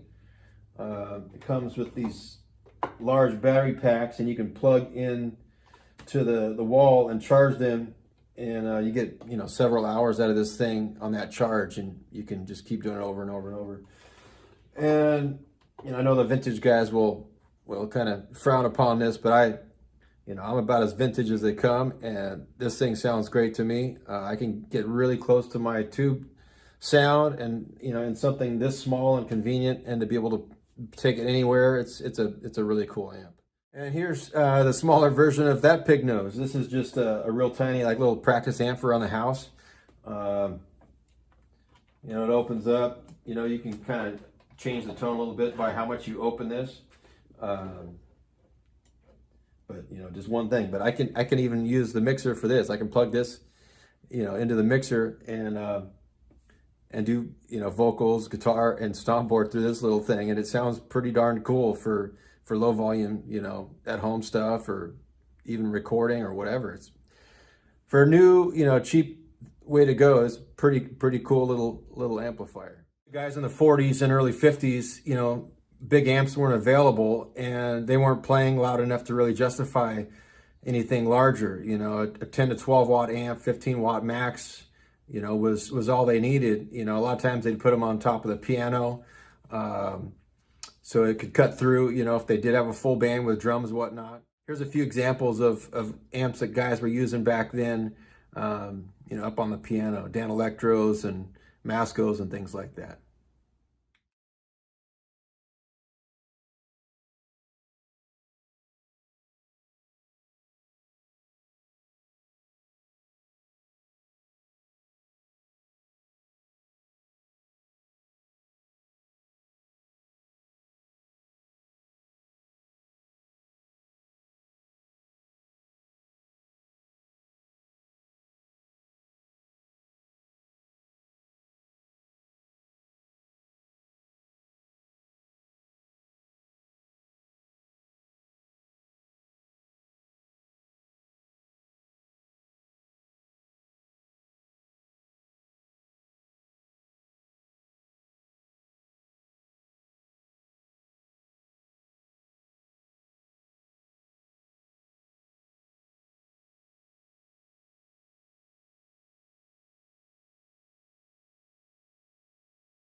For the guitar side of things, I'd stick with, Gibson or some of the mail order companies like Silvertone, K, Harmony, things like that. And for amplifiers, I'd stick with Gibson and also some of the mail order companies, Silvertone, K, Harmony, Dan Electro, Premier, National, things like that. They're all great amplifier companies. All those are going to give you a very, a great vintage tone. I prefer amps in that like 5 to 12 range sound the best tone wise. If you need something a little louder, I would definitely stick under 20 watts. You can get up into that 15 to 18 watt range would be probably my max. Any louder than that and they can have it. I have no desire to play in these, 40, 60 watt amps.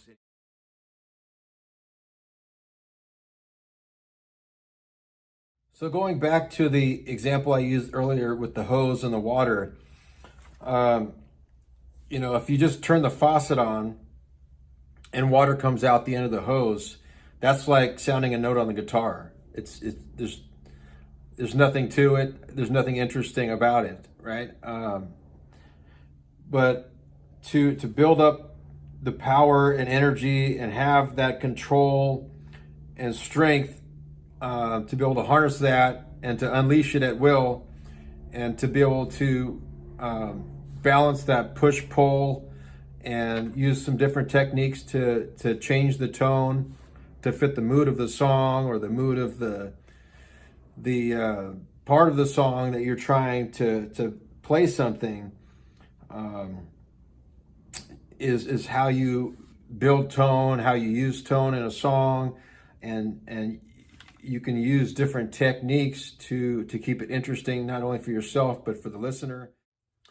Much like speaking and communicating, you want to vary your volume, you want to vary your tone, you want to vary your delivery. Sometimes you can do a flurry of notes. Sometimes you can push, forward and play on the front of the beat. Sometimes you can draw back and pull and play on the back of the beat.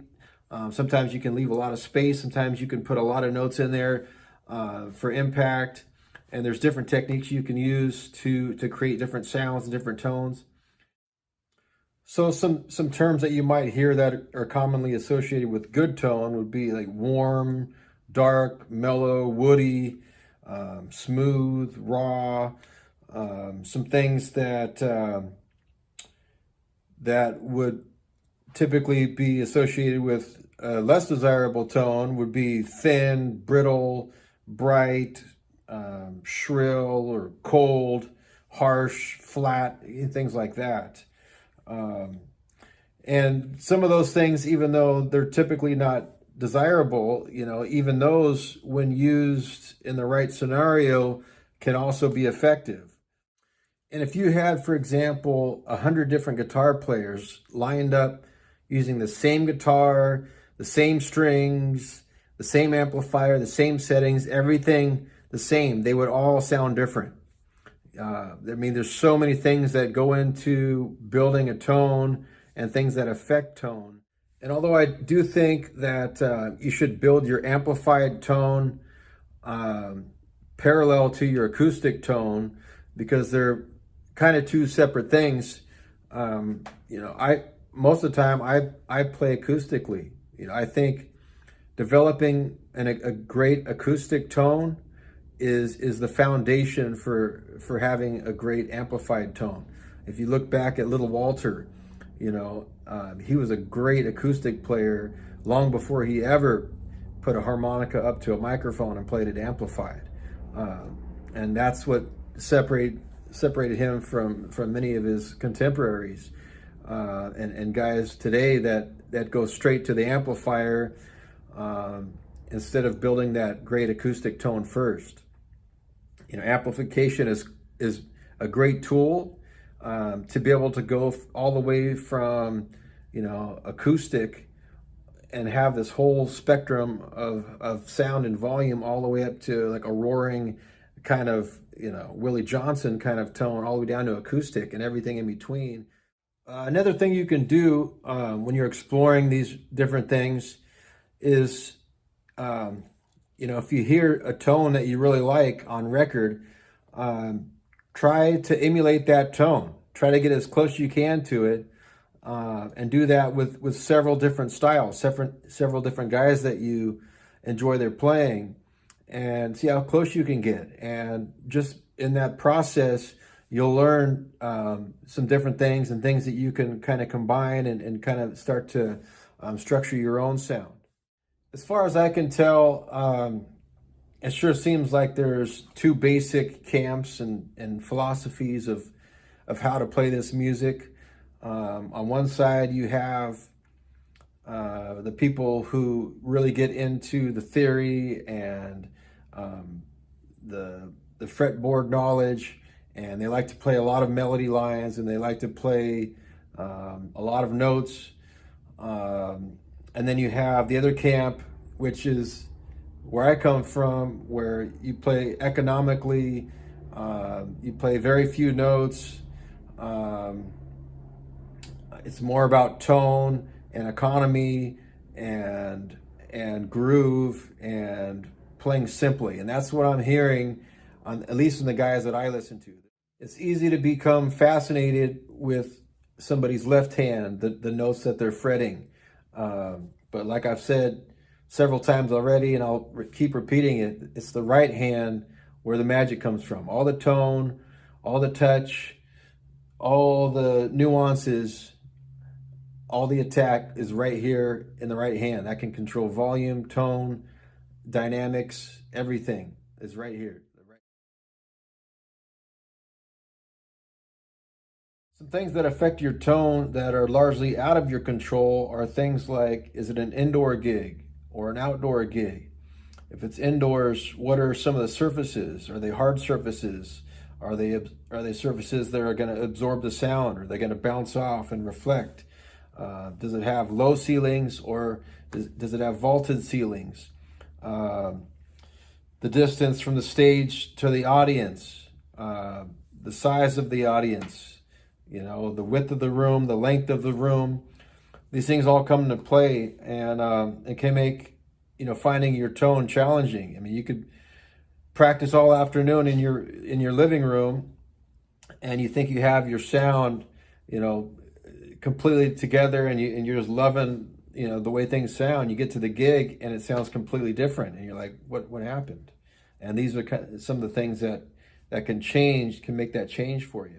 Things that are completely out of your control, that also affect the tone, is your hand size, the size of your fingers and thumb, and your wrist strength, and all these things come into play. Another thing that affects your perceived tone and the way the tone is perceived by the audience is, how many musicians do you have in the band?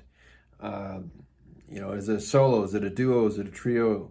Is it with a drummer, without a drummer? And how are all these things layered on top of each other? That's all going to affect how you sound.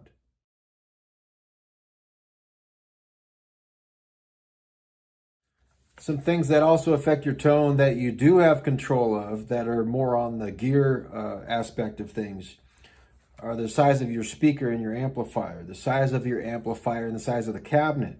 Is it an open back or a closed back cabinet? Are you using your fingers and thumb, or are you using a flat pick or thumb and finger picks? The settings on your amplifier, the type of instrument you're using, an arch top versus, an early electric guitar, or the pickup type, is it a D-Armond or is it a P90? These things are all gear-related things that are going to affect your tone. And starting out and focusing on your acoustic tone is really the way to go. If you try to fast forward and skip those steps, and you go straight to amplified and you only play amplified, it's going to mask and hide a lot of weaknesses and things that you need to develop and work on and give you an artificial sense of accomplishment, which in small doses to keep you motivated, to keep you going, are great things. But just don't let that discrepancy get too wide, where your actual acoustic tone is down here and your perception of your amplified tone is way up here, and you forget about this and leave this behind, and now you're way up here stuck, and you're missing all this stuff underneath.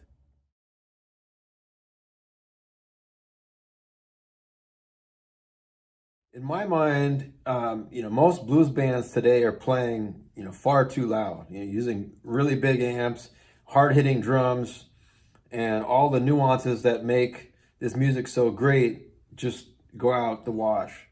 And if you look at some of the pictures I posted earlier in this video, and there's many others, in the 40s and 50s, these guys are using, 10 to 15 watt amplifiers, sometimes higher up on the piano, but often just down the floor in front of them.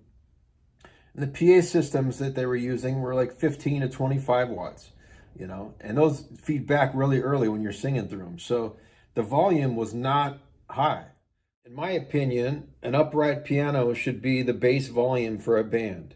If you have piano, harp, and guitar and drums, for instance, they should all be down here and the vocals are up here. And the different instruments can come forward but then fall back, and maybe for your solo you come up to match the volume of the vocalist, but then you're back down here to the bass volume. But when it's time for the piano player to take his solo and he's buried in the mix, then you're playing too loud. And if you're playing a larger venue, or an outdoor venue, where there's a large audience and there's a lot of room to fill up, and you need more volume, keep your stage volume relatively the same, and just mic everything and push that out to the audience as is necessary. But your stage volume shouldn't be way up here. Keep that so everything is pretty consistent. And solo, duo, trio, drumless gigs, you can bring that volume even down further. Play as low as you can.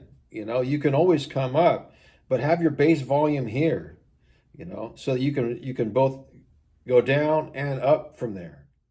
The more volume involved, the harder it is to control the sound. The less volume, the easier it is to control the volume. And the more dynamics you're going to have, the more nuances you can add to the music. So the lower you can play, the better in my mind. I always try to keep my setup as simple as possible. The fewest moving parts possible, less to buy, less to carry, less to forget, break, maintain, or interfere with your tone. And the less pieces you have in your chain from your guitar to your amplifier, and the fewer knob adjustments you make, and the more you rely on your right hand to do volume, tone, and dynamics, the more consistently you'll be able to find your tone.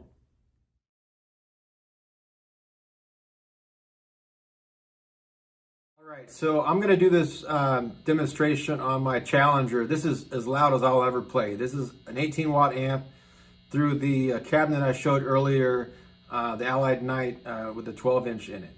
So if you play a chord and you can get this, up before it starts feeding back. See, for example, if I do, ninth chord, it starts feeding back if I leave it open, right? So you're too loud. So come back down a little bit.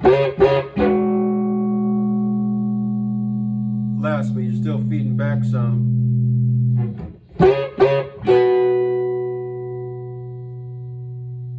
Just a little bit there.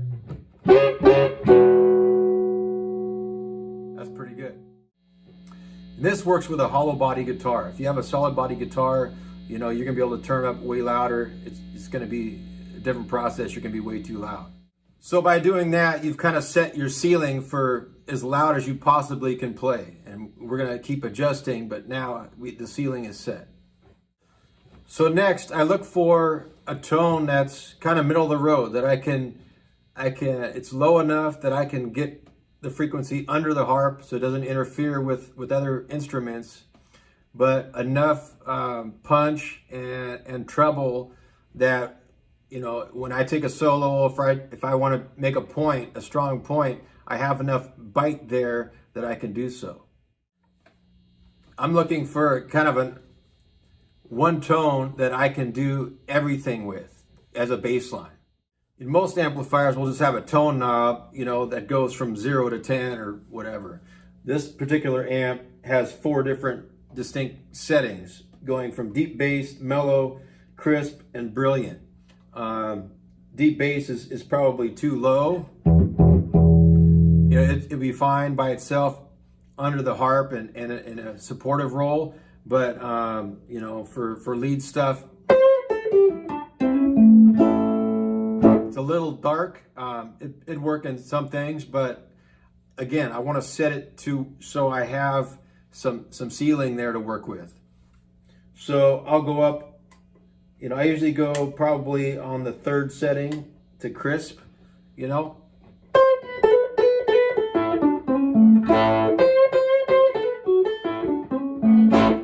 That's enough treble for me.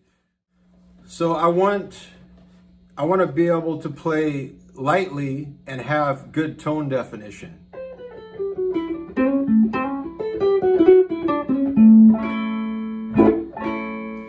And I want to be able to, when I dig in, get a nice distorted tone. When I hit a chord. So that would be my ceiling. I prefer a setup with no effects and no reverb or anything. I like, as soon as I stop the note, I like it to just decay naturally, so I can get in and out and have that pause immediately after. You know, the tendency with modern players, harp players, and guitar players, especially harp players, is a really bassy tone. I think because their amp breaks up more that way. But you know, it's really muddy. You don't have a lot of definition. You don't have a lot of variance in tone. So I prefer to get that sometimes, but I like the headroom to be able to get a brighter tone when desired. You know, you want to be able to do an assortment of tones and volumes and dynamics, all with your touch. You know, you don't want to play all distorted all the time. You don't want to play all soft all the time. Nothing, you know, all the time. You know, mix it up and you know, for yourself and for the listener, and to convey what the song calls for. So now we have our amp set. We want to check the range of volume and tone that we have without touching any knobs, just all in the right hand technique and attack. So for example, in the key of A, if we were doing something, you know, we can do something on the in a supportive roll.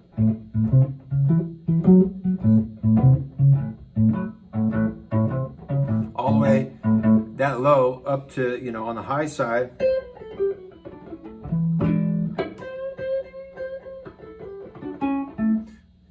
Like that. So now we've checked you know, things on the quiet side. So that's our floor, okay? Almost acoustic, you know, and I could probably even play a little quieter if I had to. But I mean, that's whisper quiet. Okay, now, I mean, we can play something, we want to check the ceiling. Okay, so, you know, if in a supportive roll where it's really driving and you want to, you know, really thump on things, you can.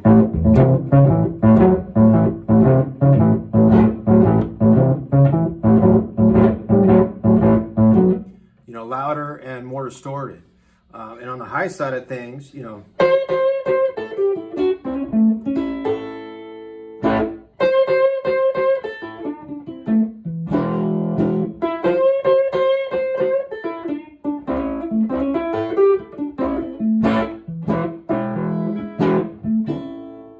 So that was all done with my thumb and fingers. You know, you can also use a pick and conceal that in your hand for special moments or a special effect, or if you need more treble or volume or a different sound, you can bring that out. And so this is, you know, the ceiling I have with a pick.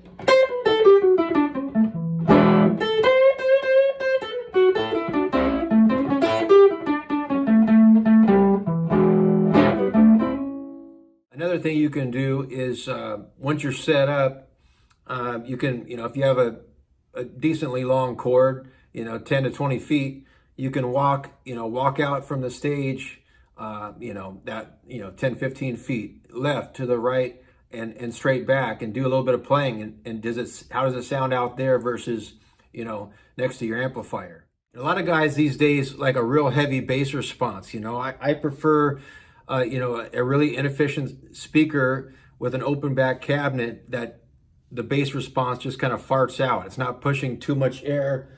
It just kind of dissipates for more of a well-rounded sound that breaks up an early volume. Once you establish that low floor and high ceiling, you really want to protect those extremes. Those are reserved for special moments in the song. If you start playing with a hard attack, now your ceiling is your normal, and now you have no ability. You've lost the ability to increase the intensity or volume or amount of distortion. You're just maxed out the whole time. You don't want to do that. You want to play kind of middle attack so that you can both go down from there to play softer and quieter and more clear, and you can go up for more volume, more intensity, more distortion. Play right there in the middle. That's your bass line. So I'm plugged into the pig nose now. I went through the same steps I showed you with the larger amp. We're just playing a little quieter. Everything's scaled down. Same process. I set the ceiling. I set the floor.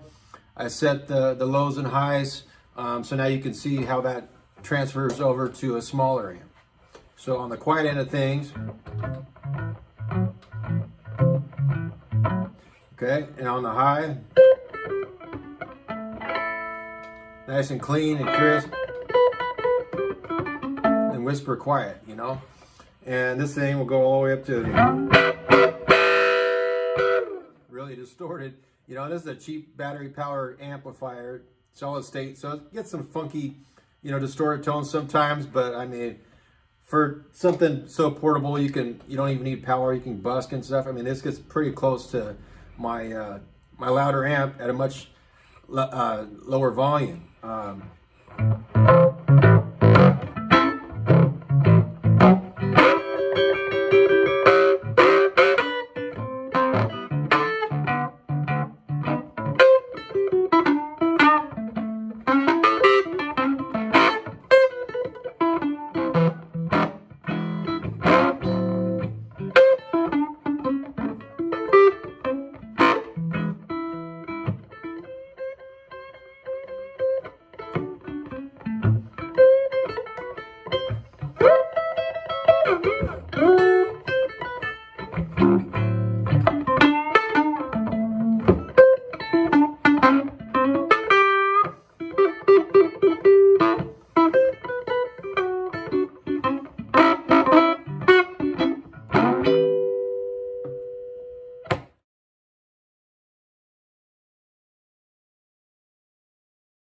It's easy to fall in love with, somebody's left hand.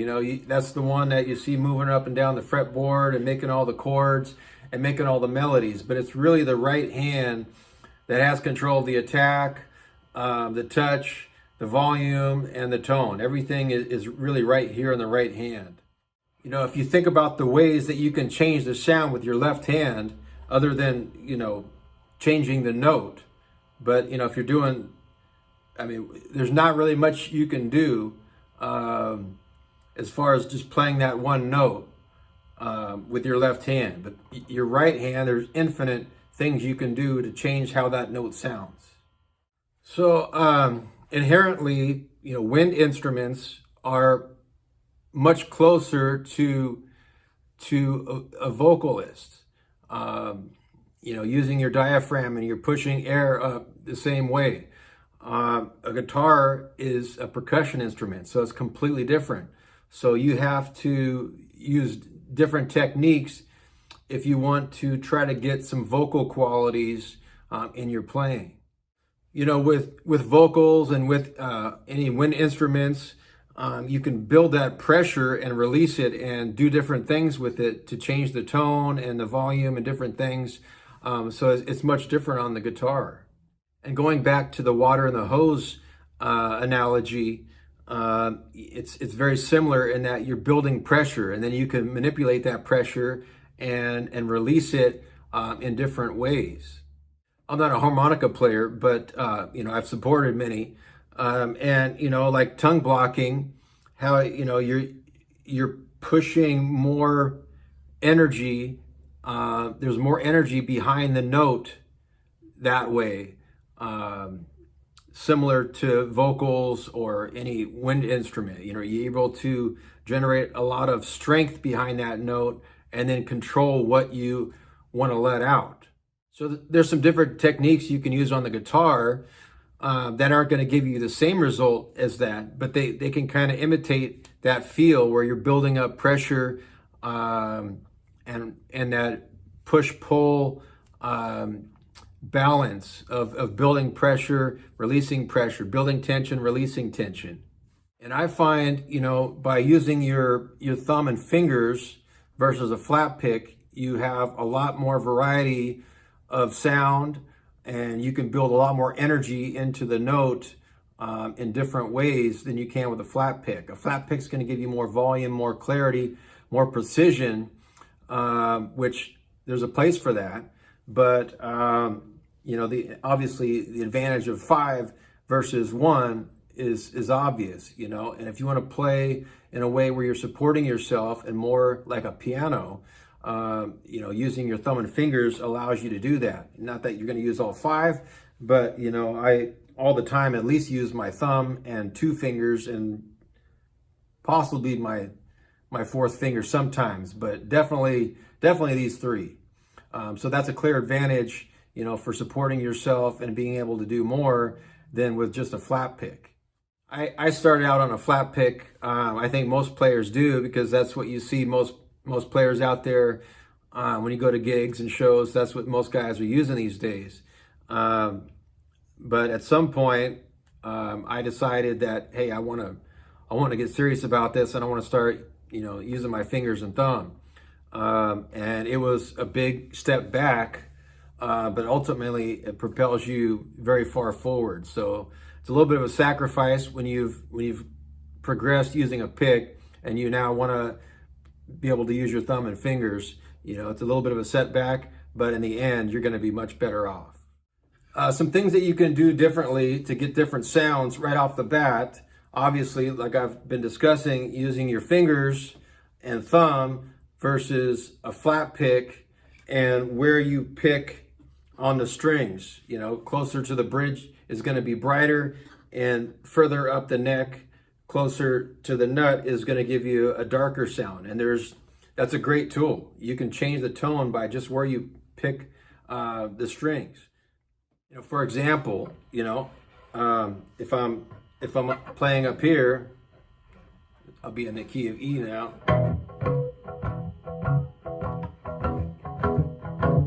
It's real dark, you know, and lower volume and real mellow. It's great for playing behind something, you know.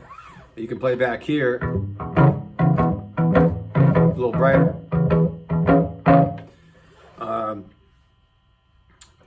Using your fingers, you know, up here,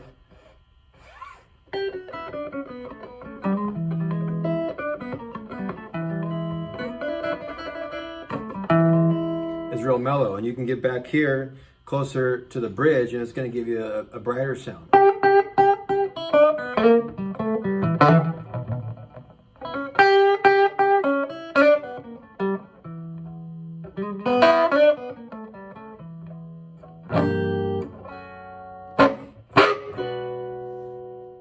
And using a pick, you know, if you pick back here by the bridge, you can get a really bright sound. You know, like guys like T-Bone Walker would do that a lot.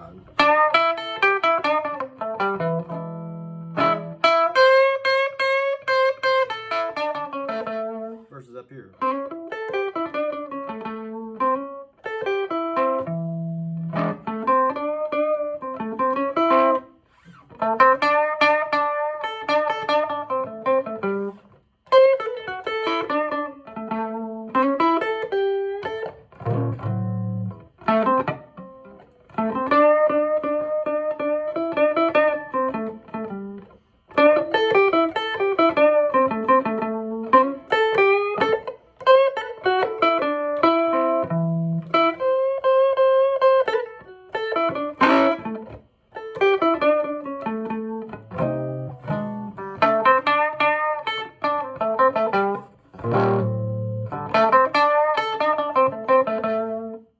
in my opinion, the goal should be to play in a way that has vocal qualities, you know.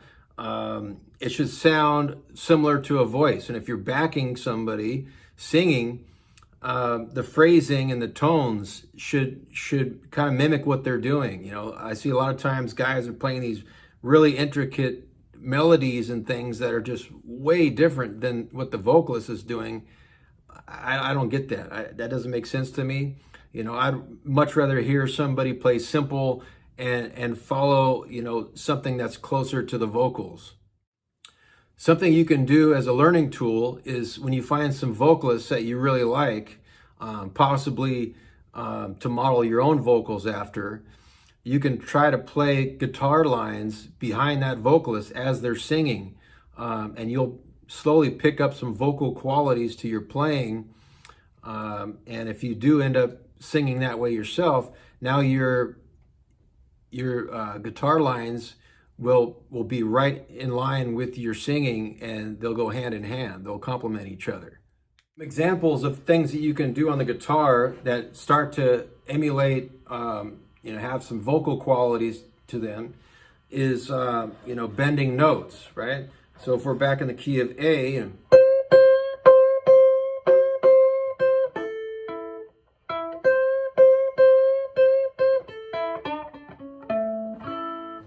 you know, it's building that pressure and tension in a way that sounds very vocal-like.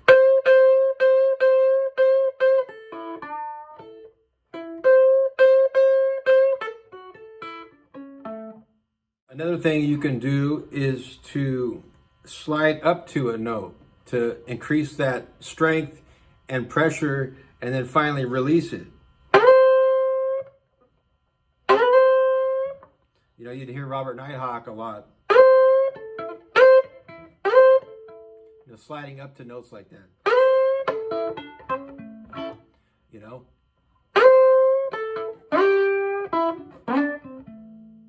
Also sliding up to chords, or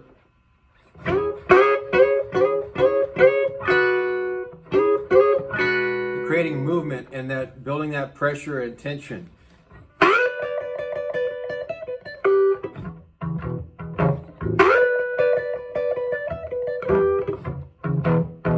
You can also slide down to a note.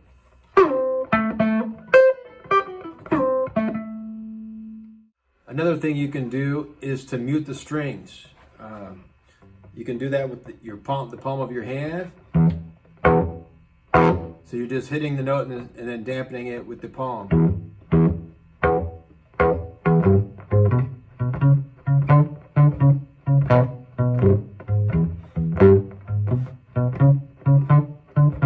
Okay.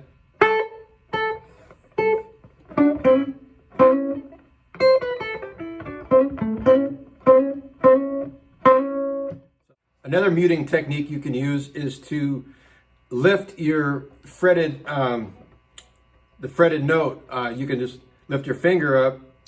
So here it is, you know, hitting the note. And you can lift that up to kill it. I'm not using my palm at all. And you can combine those two techniques, so you can use your palm and lift your fretted finger simultaneously. Another technique you can use that will give you a vocal quality is the vibrato. And a lot of singers in the 40s and 50s didn't use a real heavy vibrato, but it's a good technique to incorporate into your playing.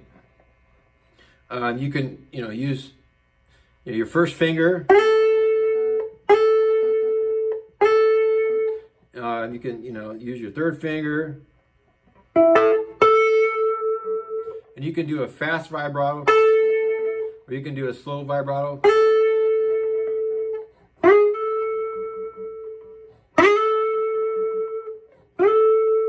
I like a pretty mellow vibrato. Like I said, those guys didn't use a lot of vibrato in their vocals.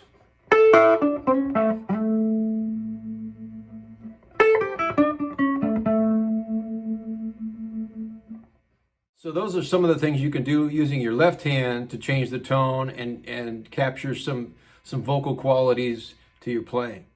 For guitar strings, I generally use flat wounds or half rounds for, warmer sound. And I generally, use a heavier gauge, usually 12s. Sometimes I'll replace the G string with an unwound string.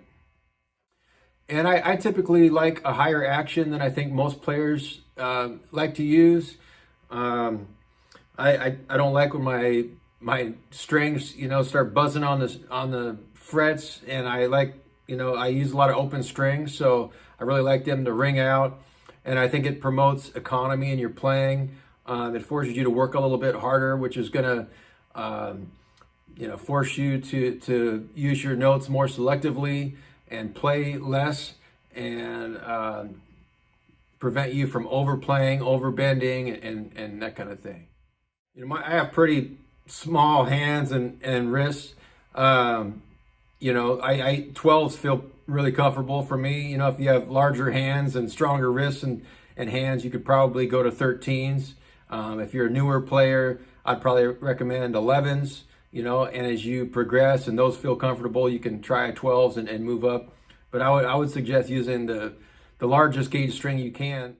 So for your right hand technique, if you think about all the different surfaces you have to use, you can use, kind of the pointy end of your finger. You can use, a flatter part to your finger. You can use a little bit of nail. You can use a lot of nail. There's a lot of different tones you can achieve through, different parts of your finger or thumb that you use. For example, when I'm doing like a 2-string rhythm kind of thing, I'll turn my thumb, pretty close to perpendicular to the strings. So I'm almost, I am hitting those bottom 2 strings simultaneously. And it gives you a really nice muted and warm tone that can go under a harp or another instrument really nicely. And again, you can play this further up here for a warmer tone. Real nice and mellow. And I'm stopping that note. I'm lifting my left hand finger to mute, and I'm also dampening it with my finger after I hit it. So I'm stopping that note. It gives it that bounce kind of feel. Versus, if you played it more with the tip of your thumb, it's going to sound much different.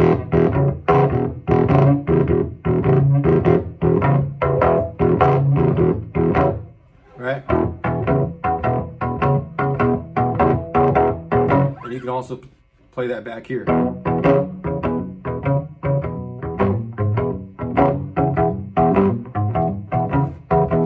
To me, it sounds best up here. So not using your tone knob and adjusting your tone by changing your attack, changing where you play on the guitar, up here over the fretboard, or back here by the bridge, or somewhere in between. It's gonna give you the tools, the ability to change your tone without using any knobs. You see a lot of guys that are always fiddling with their knobs, but that stuff can all be done with your right hand.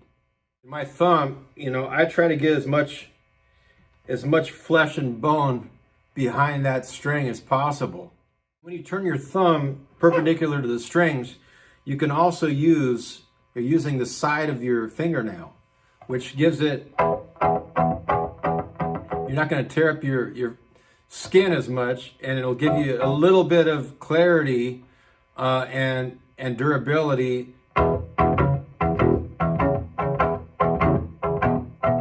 And even when I'm playing single notes with my thumb, I'll try to use the side of my nail sometimes. Here's flesh, using flesh versus turning it sideways. It gives it a little bit more brightness, a little bit more clarity. So that's something you can use to change the tone, just using a different part of your thumb. And likewise, you can do the same thing with your fingers. You can use all flesh, or you can turn it kind of sideways and use the side of your nail for a different kind of sound.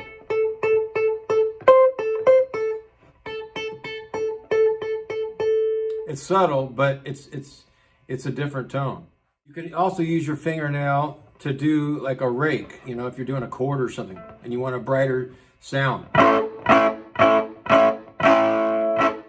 versus flesh. Different sound. You can also use this technique to do like tremolo picking. You know, I use my first finger and I just kind of go back and forth like this, you know.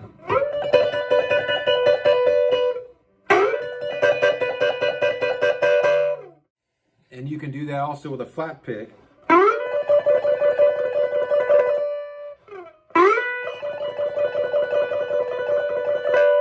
Versus your finger. For a mellower effect, I'll also do tremolo picking like this with my first finger facing forward.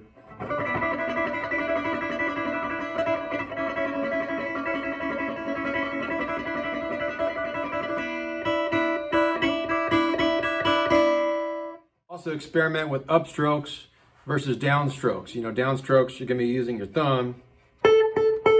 Upstrokes you're going to be using your first or second finger typically. It's a little brighter versus your thumb. More flesh on your thumb, more bone. You can also do a chord rake using, you know, the flesh on your thumb. Real mellow, warm and nice. Versus, you know, an upstroke, you know, with your flesh. A different effect, or your nail, fingernail. So I encourage you to explore and experiment, you know, with different parts of your finger, different parts of your thumb and fingers, in different areas of the neck to try to see how many different sounds you can achieve without using any knobs, any effects, you know, just with your right hand. What different sounds can you create? And use kind of a polarized intensity, you know, like I said before, you know, kind of float at that bass line and reserve, you know, those real quiet moments and those really intense moments for special occasions. For phrasing, you know, there's positive space and negative space. Positive space is when you're playing something. Negative space is when you're not playing at all, or when you're playing down at the bass line or below and letting things breathe. When you play something, that's not absorbed by the listener until you pause, right? So make a statement and then pause or come down low to let the listener absorb and appreciate what you just played. That's where the magic is the moment right after the statement is said. A lot of players, you know, will just keep playing notes and stringing things together, so the listener never has an opportunity to really appreciate and enjoy that wonderful thing you just played. You just canceled yourself out by playing directly after the first thing. And work the space in between the notes. You know, a lot of those guys didn't use a ton of notes, but they worked those little areas in between the notes and got every drop out of what they knew, and every drop out of the notes that they played, which I think really is the essence of the blues, is using the most that you have to work with. We're not all gifted with, you know, some incredible rich voice with this broad range. We're not all equipped with, you know, perfect pitch or the ability to hear all these different melodies. So you have to work with what you have. Repetition is not a bad thing. If you think about some of the biggest names in blues, Muddy and Elmore James and Jimmy Reed and B.B. King, and a lot of these guys use the same licks, the same kind of ideas for their songs, the same solos a lot of times are very similar. they got the most out of what they knew. I think a lot of guys today, you know, with everything going on in the world, you know, everything is going towards more and more complex and adding more and adding more. And, you know, everybody wants to be the GOAT and be the best at everything. And the idea is, you know, you have to know every single blues style and every lick. And, you know, I think it's just way too much. You know, just take a step back, figure out what you're really good at, and do that to the best of your ability. And forget about having to do everything. You know, if you think about like In and Out, they've had the same business model for decades, and they're extremely successful. They know what they do, and they do it extremely well. You know, and you take other, you know, fast food franchises, and they try to do a little bit of everything, and consequently, you know, it all kind of sucks. You know, just figure out what you want to do, the direction you want to go, and don't be afraid to be repetitive. Just be really good at what you do. I strongly urge using your feet as much as possible. Get your feet involved. That's how you keep your time. That's how you keep your sense of rhythm and groove. It's really an underrated instrument, quote unquote. It's something that is just deep into the music that you don't always hear, but you feel it. If somebody is keeping time with their feet, it's felt. And, you know, if you have the ability to put a piece of wood or something under your feet so it's more audible, do that. You know, once you get your timing down, it's a great tool. I encourage everybody to sing. You know, even if you think you have no singing voice at all, keep working at it, right? You know, find some songs that you really like, you know, write the lyrics down, put them in a binder, practice them over and over and over, and try to come up with your own arrangements. And, you know, a lot of times the ones that are natural singers, I mean, that comes really easy for them, and they're off and running. But the ones that have to work harder at it, you know, you find your own voice. It's a unique voice that's different than everybody else's. So don't be afraid to dig in. It's going to make you a better guitar player. It's going to give you a better sense of music and how everything fits together. It's just a great thing for everybody to figure out and learn. I think over time, you know, the blues has become more about soloing and instrument prowess, you know, and impressing people with your knowledge of the instrument and just going on and on and on. And I think really this music is about telling a story and individuality and, you know, your shared experience through the music, you know, and it's more about the voice and the arrangement more than it is about some solo. I mean, a lot of these guys now just solo for 48 bars and you keep going on and on and just want to play everything they know. I think the blues is its best when it's done simply. So I hope this video gave everybody, you know, some ideas on how to change your tone, how to work with your tone, manipulate the tone using your right hand, some equipment ideas. And, you know, this isn't a sprint. This is a lifelong journey for most of us, you know. Don't be in a hurry. Just enjoy the process and just keep working at it, and you'll get where you want to go. I have a series of instructional videos on my YouTube channel.